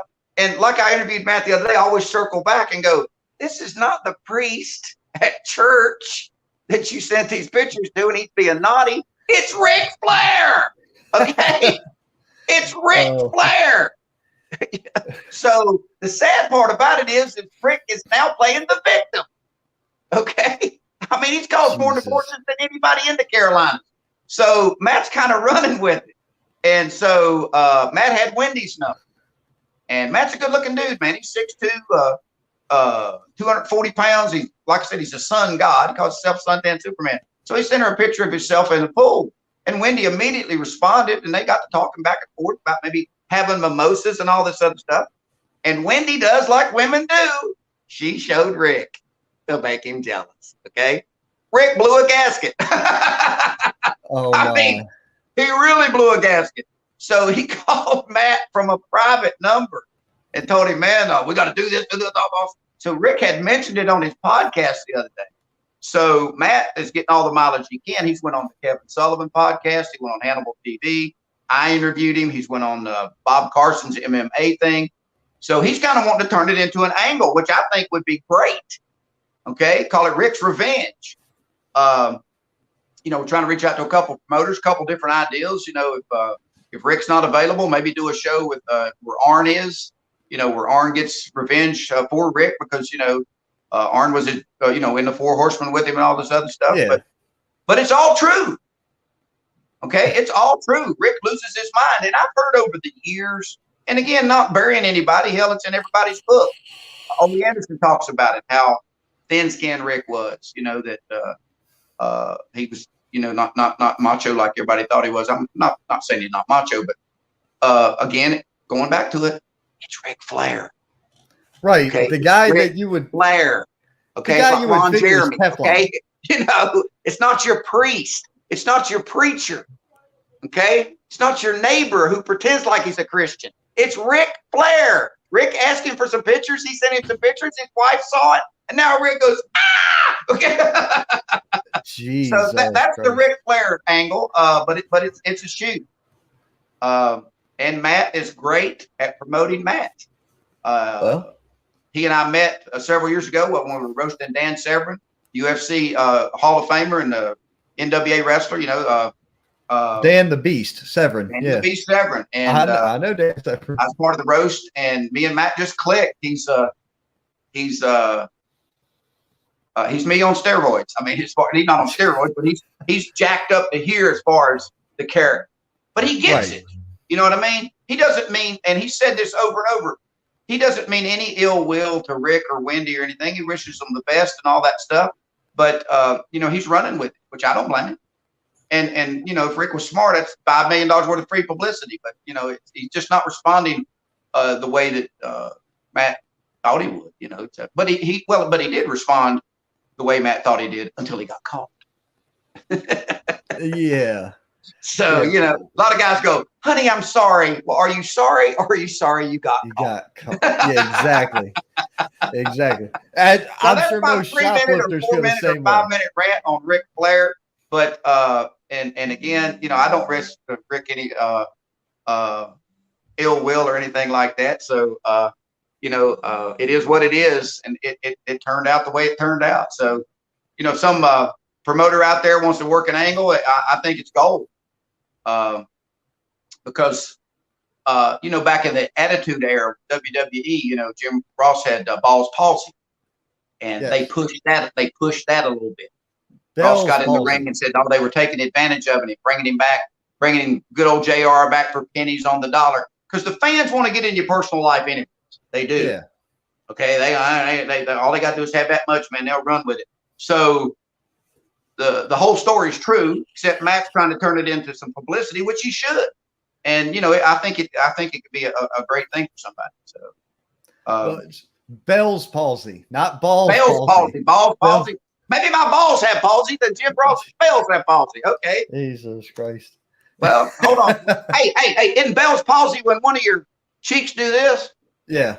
Well, one of my balls do that, so I got Ball's palsy. Okay. Well, there you go. Jesus Christ. Crack me up. There you go. Well, you pop the fans. I'm sure there's people. Let's just hope nobody's listening to this while they're driving and wreck the damn car. All right. Hey, if they do and it's not their fault, call me. I'll hook them up with the Berman Law Team and get them money. We're a nationwide company. Casey Leanne's out here crying, laughing. And Herdick worker on the job, call us. We've gotten $5.25 billion in settlements for our clients since 2008. Michael King chimed in. Too much information. Why? Man, that's another one, man. About Ball's palsy. I'm sorry. Okay. You're gonna have. I'm telling you what. You need to. I'm gonna have to set it up to you talk to the King at some point, because I'm telling you what I know. If you haven't met that man, he's got a mind for business. He's got a mind for wrestling business. Right. I always try to make sure that if anybody's a veteran, I always try to make sure I do I always thank people for their service. Michael King was a veteran. So automatically the first moment I met him, I was like, this dude carries himself different. Well, it's real hero. I do a little speech at the Tough Man contest when we're in an armory, and I believe all this from the bottom of my heart, and I say it every time. I'm glad when there's someone in the reserve there, but I always get them in the ring, and I do my hero speech, and it's not a speech. This is the real thing. That's a real hero. Guy that hits a golf ball 500 yards, guy that knocks a baseball out of the park, guy that throws a football 100 yards. They're not a hero. They're overpaid entertainer. You don't believe me? Stop paying their dumb ass. They'll stop showing up. Okay, but a soldier will get on a boat or a plane and not even be told where he's going, unanswered, and go anywhere in the world and willingly protect my rights and even die for this loudmouth announcer to talk all this shit. It's called freedom of speech. So that is a real hero. That's the truth. Oh, I agree. I agree wholeheartedly. Michael King, you're a veteran. You're a hero in my book. Hold on. There we go. That's it. Yep. Have you got anything in particular you wanted to talk to me about, man? Hell, I've been running my mouth for 2 hours and 15 minutes. Shit. Did you catch anything that happened in Saudi? Did you catch anything that happened? I have not watched any. I heard that Bobby Lashley legit got hurt. So Bobby Lashley was hurt before. Bobby Lashley was actually hurt back at the Rumble. So he was hurt back at the Rumble. He needs shoulder surgery. Now, what they did was they flew him all the way out there to put him in the cage to have it look like he took a bump and took a concussion. To give it, I got you. Okay. To give it shoulder. That's cool. It worked. It worked. Sure did. And people bought it left, right, and center. Right. And I had somebody come into my messengers earlier talking about, oh, hey, you shouldn't have posted what you posted. You're misrepresenting another, what do they call it? Dirt sheet or some stuff. Look here. Let me help you real quick. Whether they said it today, tomorrow, yesterday, or a month ago, they said what they said. And if they said it, it stands up. Right. If I say you're an asshole today, then it stands up 6 months from now. I still said it. It don't matter the order at which things are said. It matters what you say. Well, here's the thing too, and this has nothing to do with wrestling. The problem with today's thing is everybody's so easily offended about everything. There's going to be people offended about my language on this podcast. There's going to be people offended about what I said about Ric Flair. There's going to be people offended because I'm talking to you. There's going to be people offended because you're talking to me. And that's the problem, is everybody wants to cry and bitch and moan and complain and play the victim card. It's like Corky Franks always said. Don't play the victim and then worry. Complain when you get victimized. To anybody that's offended by anything that's been said on the almost 3 hour long show, fuck you. I don't worry about that. Now, you know what I tell people? It's your podcast. You don't like what we say, and turn it off and start your own. Exactly. Y'all can swipe your credit cards and have fun, because I do. You don't like to play WWE books? Give you $1 billion and show me how you can make money with it. Now, Vince Michael took King, $1 million investment. That's what he gave his father and his partners, $1 million, and turned it into a $4 billion entity. Right. Vince McMahon is a genius. Vince McMahon's the smartest man in the wrestling business, period. Everybody will tell you that. Probably ever as well. Ever. Right. Yep.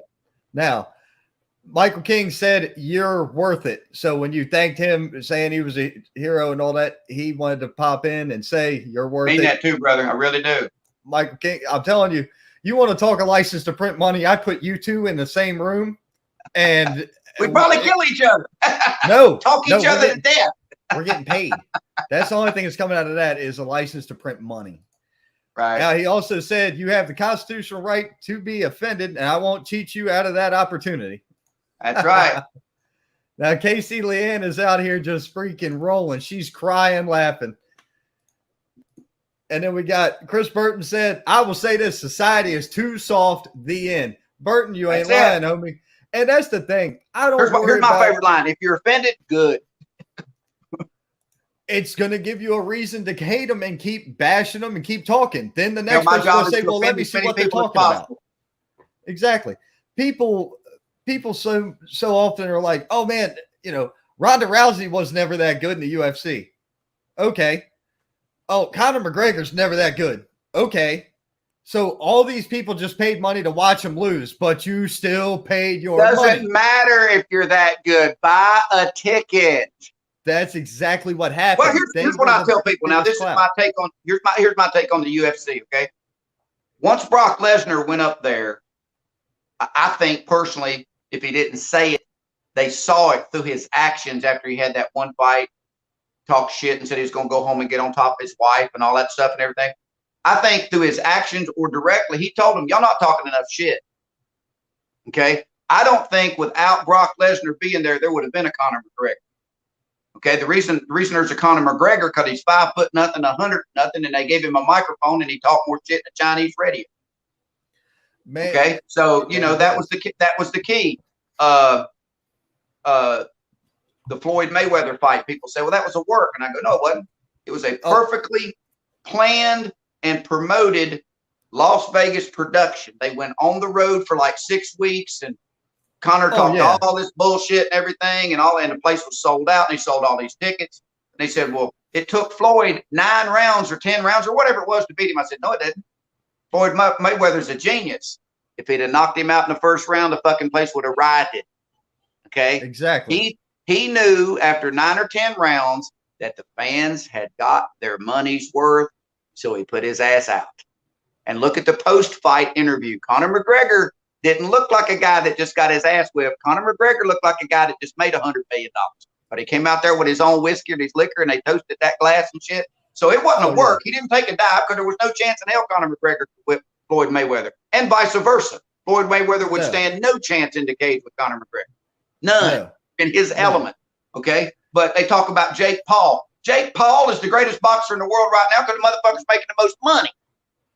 Okay? And he's fighting all these guys. Well, people are buying it. People are buying tickets. Exactly. How you know the fight sucked unless you watched it, and the fight wasn't free. No, it wasn't. Now, Casey, same thing. Casey chimed in. Casey chimed in. You think Jake Paul give a shit that you're bitching after you gave him $79 to watch his last fight? Probably not. Give me $79 more, and I'll let you bitch some more. Exactly. Casey Come Leanne to the show and pay $1,000 and sit on the front row, and you can bitch in my face.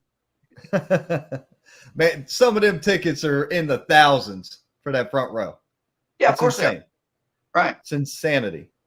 Now, Casey chimed in. What's your front row tickets to WrestleMania? Didn't look. They're live. I'm sure they are. And it's on Peacock for free. Exactly. You see what I'm saying? So it doesn't matter what people do with their money. It doesn't matter what goes on in the ring. It's what everybody do their own thing. It don't matter. None of that shit affects me.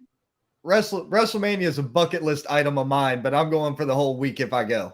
Like, it's a whole week event. It's a whole week event. They got autograph signings. They got all that stuff. WrestleCon. Michael Paticchio just does a phenomenal job with that. The last show in Florida that we didn't get to go to, we had Chris Jericho booked at WrestleCon, the convention itself. So it's going to be something. I mean, it's going to be the deal. I mean, he puts on a great thing. He figured out a long time ago, the best way to be a small ship is to hook your way up to a big ship. And he hooked right up to WrestleMania and made it happen, man. That's the biggest show in the damn world. Yeah, well, what it was, I think, I looked it up on the map. WrestleMania was over here, and Michael booked the building right across the damn street. Right. That's genius. It worked out. I knew guys running or taking shows traveling from like Maryland and Richmond, Virginia. They were going all the way down there just to run a show. Booker T's running some shows, some independent shows down there. Everybody's leeching off of it. I mean, it is what it is. It's the smartest thing you can do. Right. Because you never know who's going to walk into that building. Vince, nah, probably not. But, Hunter might walk over there. Or a wrestler might walk over there and say, man, that kid right there was the shit. Well, I've got a little gimmick I'm going to do. Everybody's selling pictures and everybody's taking giving autographs and stuff. So I bought a backdrop, and it's a backdrop of a ring with one at the side of the ropes cut away. And I'm going to set up my camera or the Mark's phone. I'm going to be in character, and I'm going to have a championship belt. I'm going to interview the fans as the champion. Right. Okay. You're there. Hello, wrestling fans. Bill Hazelwood from WrestleMania week here at WrestleCon. And last night, in an undisclosed location at an untelevised event, he shook up the world. He pinned the world heavyweight champion. 1, 2, 3. Let me bring him in. The calm, the cool, but ever popular Ron Emerson. And you come in, and if you can't carry the mic, I'll carry it for you. But I'm gonna cut a promo and put you over. Of course, I'm not gonna do that for free. Right. So I'm gonna put the marks over.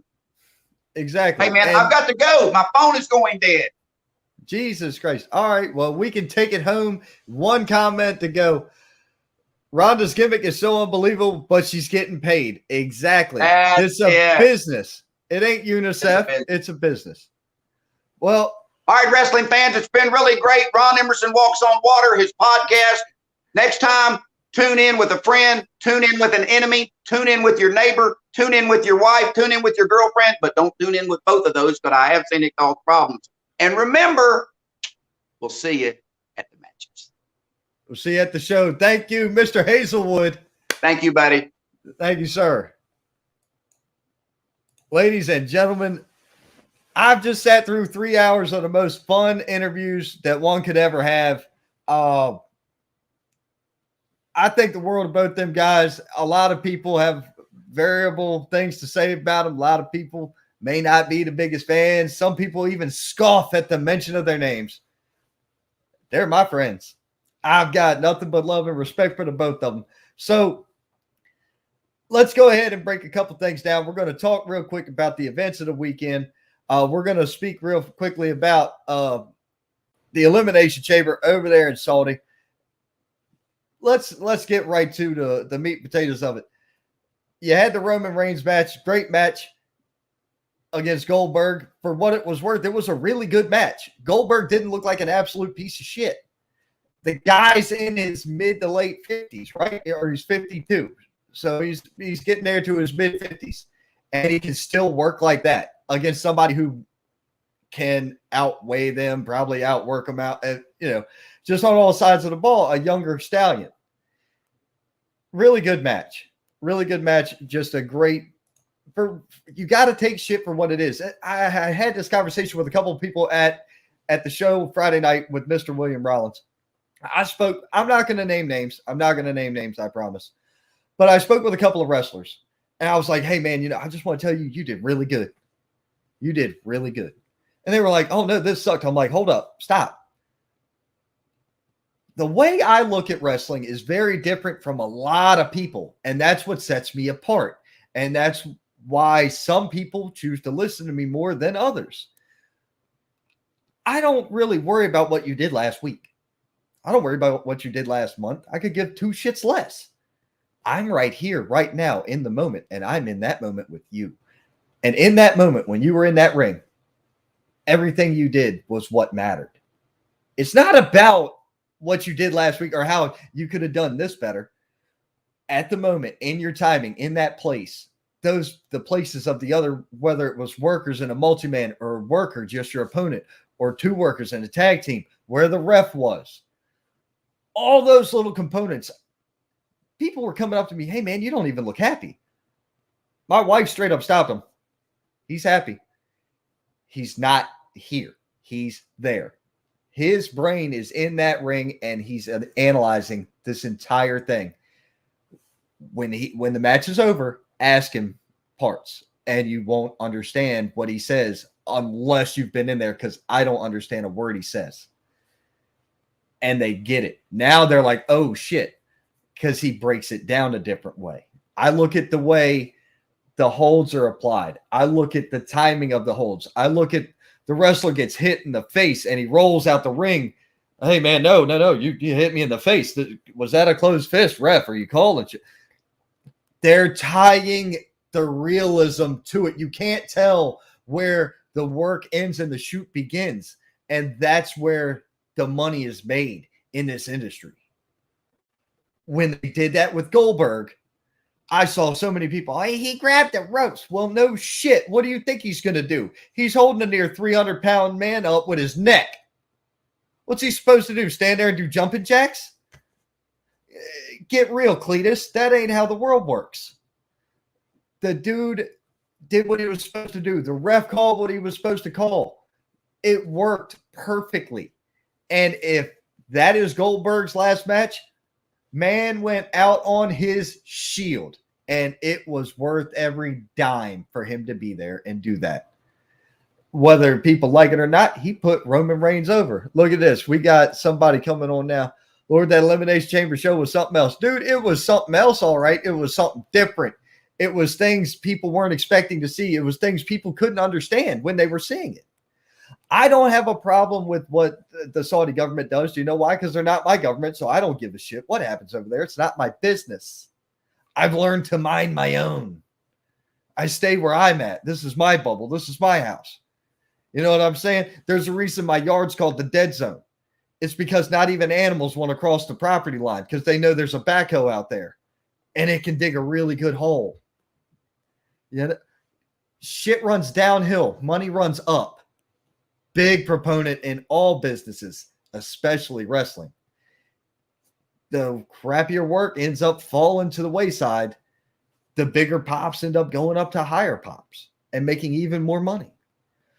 Do you think John Cena or The Rock would have ended up in Hollywood if they hadn't have been crawling from the bottom or OVW or whatever to go all the way up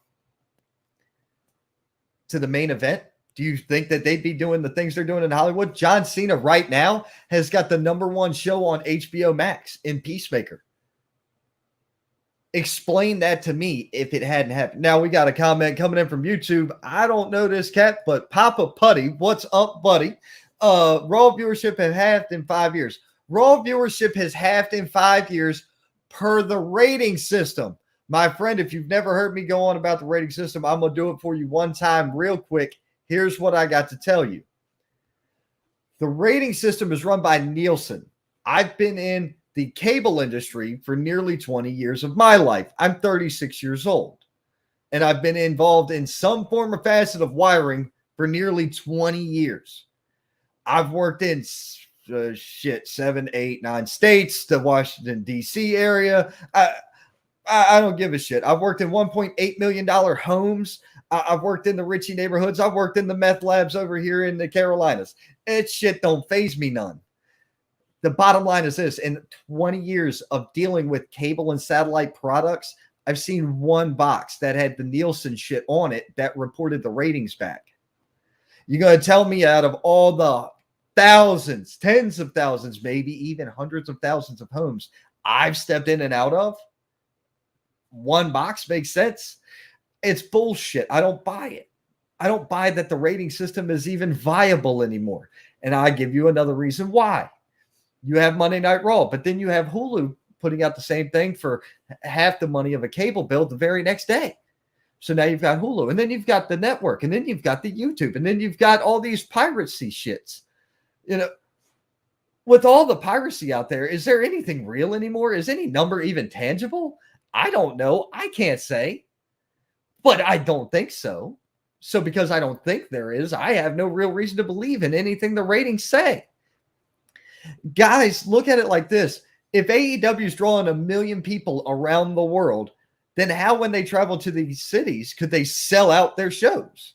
Because divide up 1 million, divide it around the however many billions or trillions of people there are on this freaking spinning rock. There's not enough people in any one particular place to sell out the arenas. If you do the math that way, there's no logistics behind it that add up.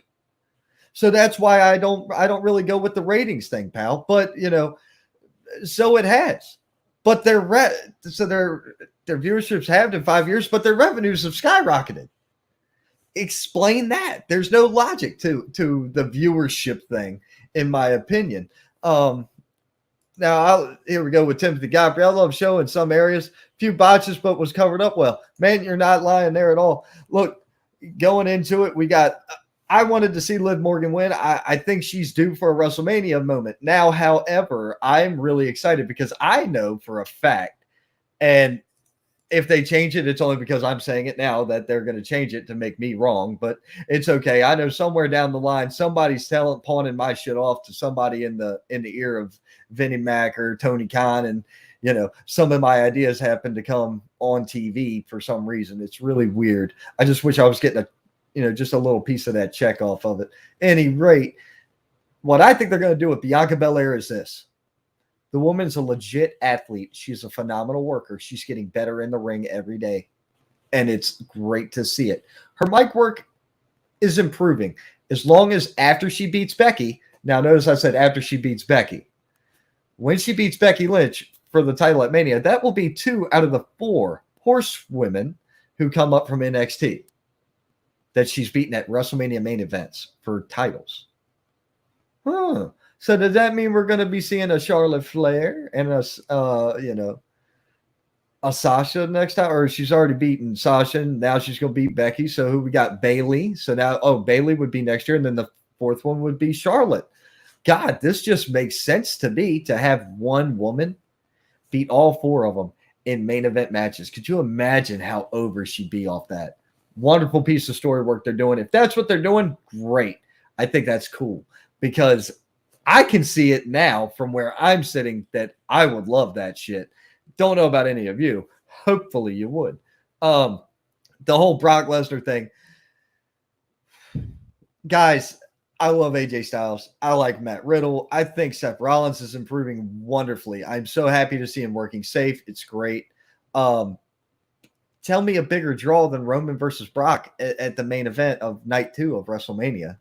I don't believe that there is one in the WWE. Now, that's not to say that other people can't work their way up that card. But right now, everybody's riding the coattails of what those 2 men are earning. The women are elevated because of this. The men are elevated because of them too. It's uncanny for people to pretend like, oh, I'm the opening match on Monday Night Raw. That sucks. But what doesn't make any sense is, why would you want to be pissy about being the opening match when the main event is drawing all the money and people are still getting to see you here? That's why you have an upper, a lower, and a mid card on a wrestling show. It works here in the Carolinas. You don't leave off a Jackson Sane or a Chase Emery or, when he was full-time active, a Boomer Payne or Zuka King, or you don't leave these guys off your poster because they're going to be your big-time draws for these matches. Cole McAbee's got Colby Carino on the poster. Do you think that's for freaking fun? No, it's not for fun. It's because Cole knows Carino is a draw and he's going to make him more money. Now, does he have everybody on the show? Does he have me on the poster? No, I'm not on the poster. Why would I be on the poster? That's the point. I'm still going to be there and still get some rub off of this. It's how it works, man.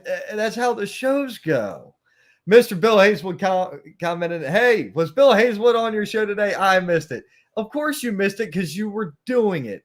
Thank you once again, Bill. I love you, man. I can't wait to work out more details on the upcoming ventures we have going on. Brino, if you're still watching, the answer is no. I'm going to go ahead and type you that now just in case you're not watching, my friend. I had Jimmy Ward and I had Bill Hazelwood on today. Great show. Great show.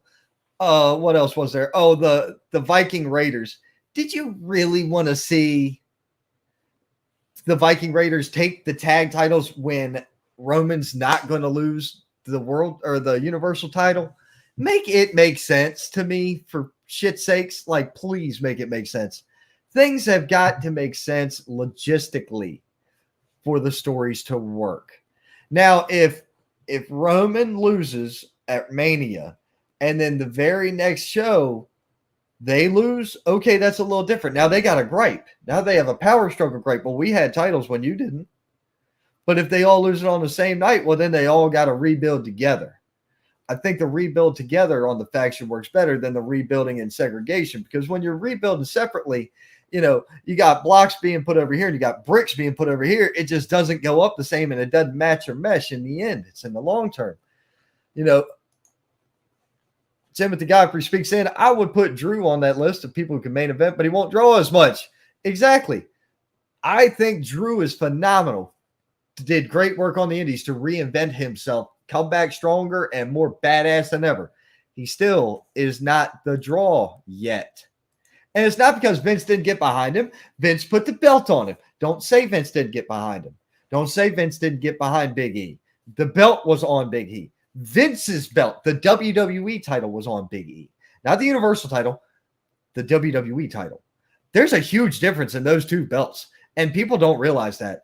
And the sooner they go back down to one main title, the better off that company's going to be. Mark my words, I hope to Christ it happens. I can't wait for it. Drew versus Madcap, other than the botch, which was honestly, from where I'm sitting, that was Madcap's fault for trying to roll through it. Maybe he thought something else was going to happen. I don't know what happened there, but I hope to God Madcap Moss isn't hurt. The match was great. It was well timed out, well paced. Just worked real good with McIntyre and Corbin and Madcap Moss. It was just a good show. I think that was pretty much the ladies, the Lita match. Guys, I can't put this at any better. You don't have to win to go over.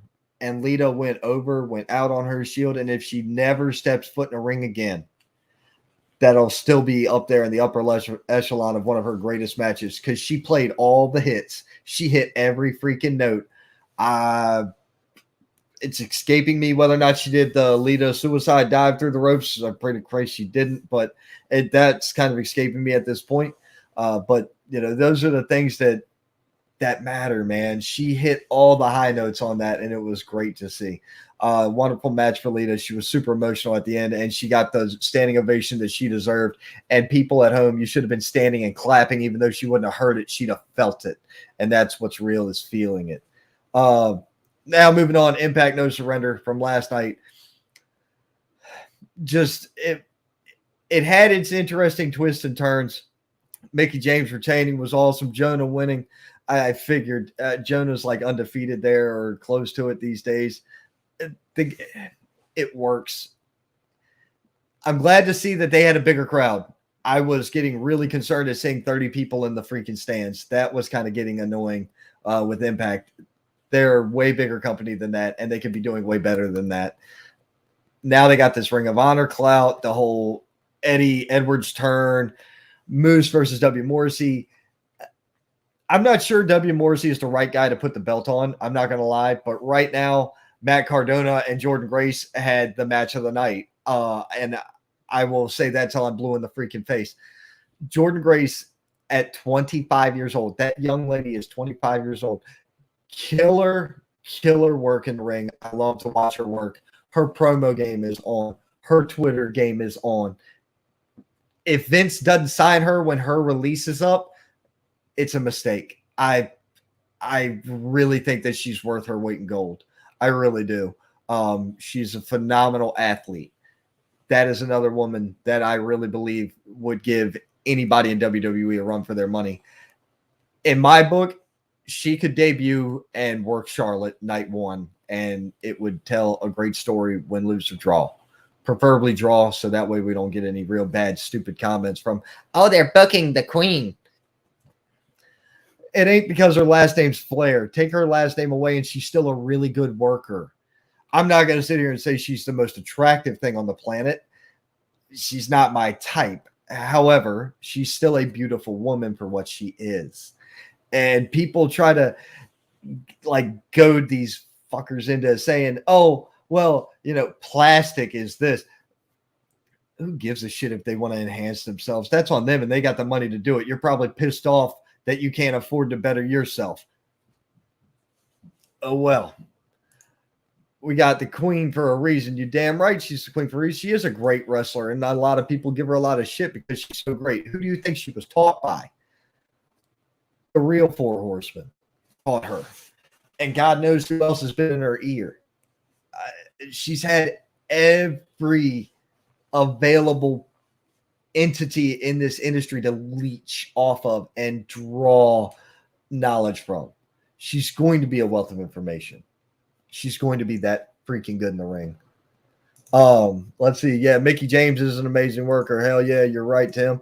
Man, thank you for sticking through, dude. You've been here a hell of a long time, man. I really appreciate that. I know most of my people have come and gone, and hell, we've been up to about 30 views or 30 people at once, and God knows how long this one's got left on it. I've only got a few minutes myself because the restroom is the call, and so is the dinner table. But I don't think W. Morrissey's the right guy to take the world title off of Moose. I really don't. I like Morrissey. I like what he's doing. The guy's got a good look going on now. He looks healthy, and he looks like he's cleaned, and he's laser focused. So that's a dangerous thing right there. Good look, cleaned up, and laser focused. It's money, brother. It's money. I think he needs a little bit of work on the mic still. Moose, I'm just not the biggest fan of Moose. I don't believe he should be the one touting the one that does, he shouldn't be their standard bearer for that company, even though he's doing great work as their champion. Now, understand that there's two different things there. He's a really decent worker. He's pretty decent on the mic, but he's your standard bearer. He's a good heel. He's good in the ring. Is he great? That's where the difference is. Is he great? Is there a great talent in Impact Wrestling right now? I would say maybe Josh Alexander should have got his contract signed instead of whatever they did to let him go, because if the Walking Weapon can't get a deal, who can? That dude's legit.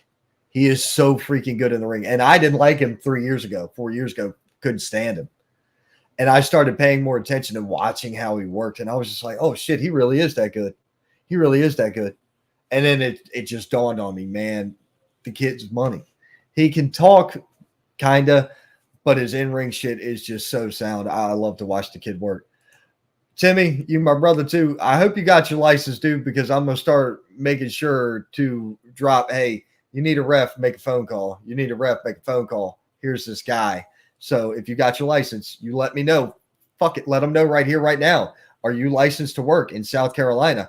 Because you heard Bill, you've heard me, you've heard Cole, you've heard Jimmy, you've heard all these people on my show, Shane Dorr included. All these people on my show, they're all running shows. There's a ton of work coming out here. Oh, you're legal. There we go. That's what we need to know. Y'all need a ref. Tim Godfrey right there. Thomas Simpson. Is it Thomas Simpson or is it Thomas Simmons? Jesus Christ, man. I stay so damn busy. I can't keep up with everybody. But there's a cat getting ready to run a charity show up in North Carolina. Yeah, I'm going to try to make sure I get everybody I know working on everything I can. Scott, help me out. Who's that dude who's running the charity show for the kid up there in Charlotte, the free show, the free charity event? Man, Scott, when you see this, help me out. Hook Timmy up. Let's see if we can get some more people we know rolled into this shit. But, ladies and gentlemen, it has been 3.5 hours. 3 hours, 27 minutes, 35 seconds, but who's counting? It's been a great show. I want to thank again my guests for today, Mr. Jimmy Ward. Thank you again. I can't wait to see you on the 5th if I don't see you beforehand. Bill Hazelwood's always a pleasure. I could sit back and talk anything with Bill Hazelwood anyway, but to sit back and talk professional wrestling with Bill Hazelwood is a freaking honor. And the fact that I had the ability to put it on air and to put that out there is just even that much more great to me. Thank you both. Got nothing but love and respect for the both of y'all. Fans, Thank you for tuning in. Catch me every single Sunday, 4 p.m. Eastern Standard Time. I bring it to you right here from the office until I get told to go somewhere else. You heard Bill, we're going to be at the gathering in August. So I guess I'll be doing that show live from there. We'll figure out how all that works. What else do we got? Be sure to check out the Straight Up Wrestling Show coming up later on this evening. They're going to be breaking down the His Pro Wrestling Show that we were all at on Friday night. Be sure to catch Scott Larson when he comes back to hashtag Truth. I can't wait, man. Scott, my ride home is missing it. My ride home is missing it. I was so happy to hear you and your daughter do the Elimination Chamber right up yesterday. Guys, if you haven't seen it, Scott and his daughter Destiny did the Elimination Chamber review yesterday evening. I caught it the moment I walked out the door from work, and I played it the whole way home. Just made my ride instantaneous. I loved hearing everything that those two had to say. It's freaking great. So it's been real. It's been fun. And hell, folks, it's been real fun. Catch me on Twitter, Twitch, YouTube, 3 different Facebook pages, and coming soon this very week, 10 hours of podcast content will be dropped. I will share the post to let you know where the podcast itself is. This is your standard podcast, Apple and Spotify and, Odyssey, Audacity, whatever. Amazon, Prime Music. I don't give a shit. I don't care who's going to hawk it. Somebody put it out there. I'm sending it. Everywhere you can get your podcast, you should be able to pick up The Wrestling Wire starting this week. What it's going to be is predominantly just the interviews. I'm going to announce when the show takes place. If you catch me on the podcast, you like the podcast, join me for the show so you can participate like all these fine people have today.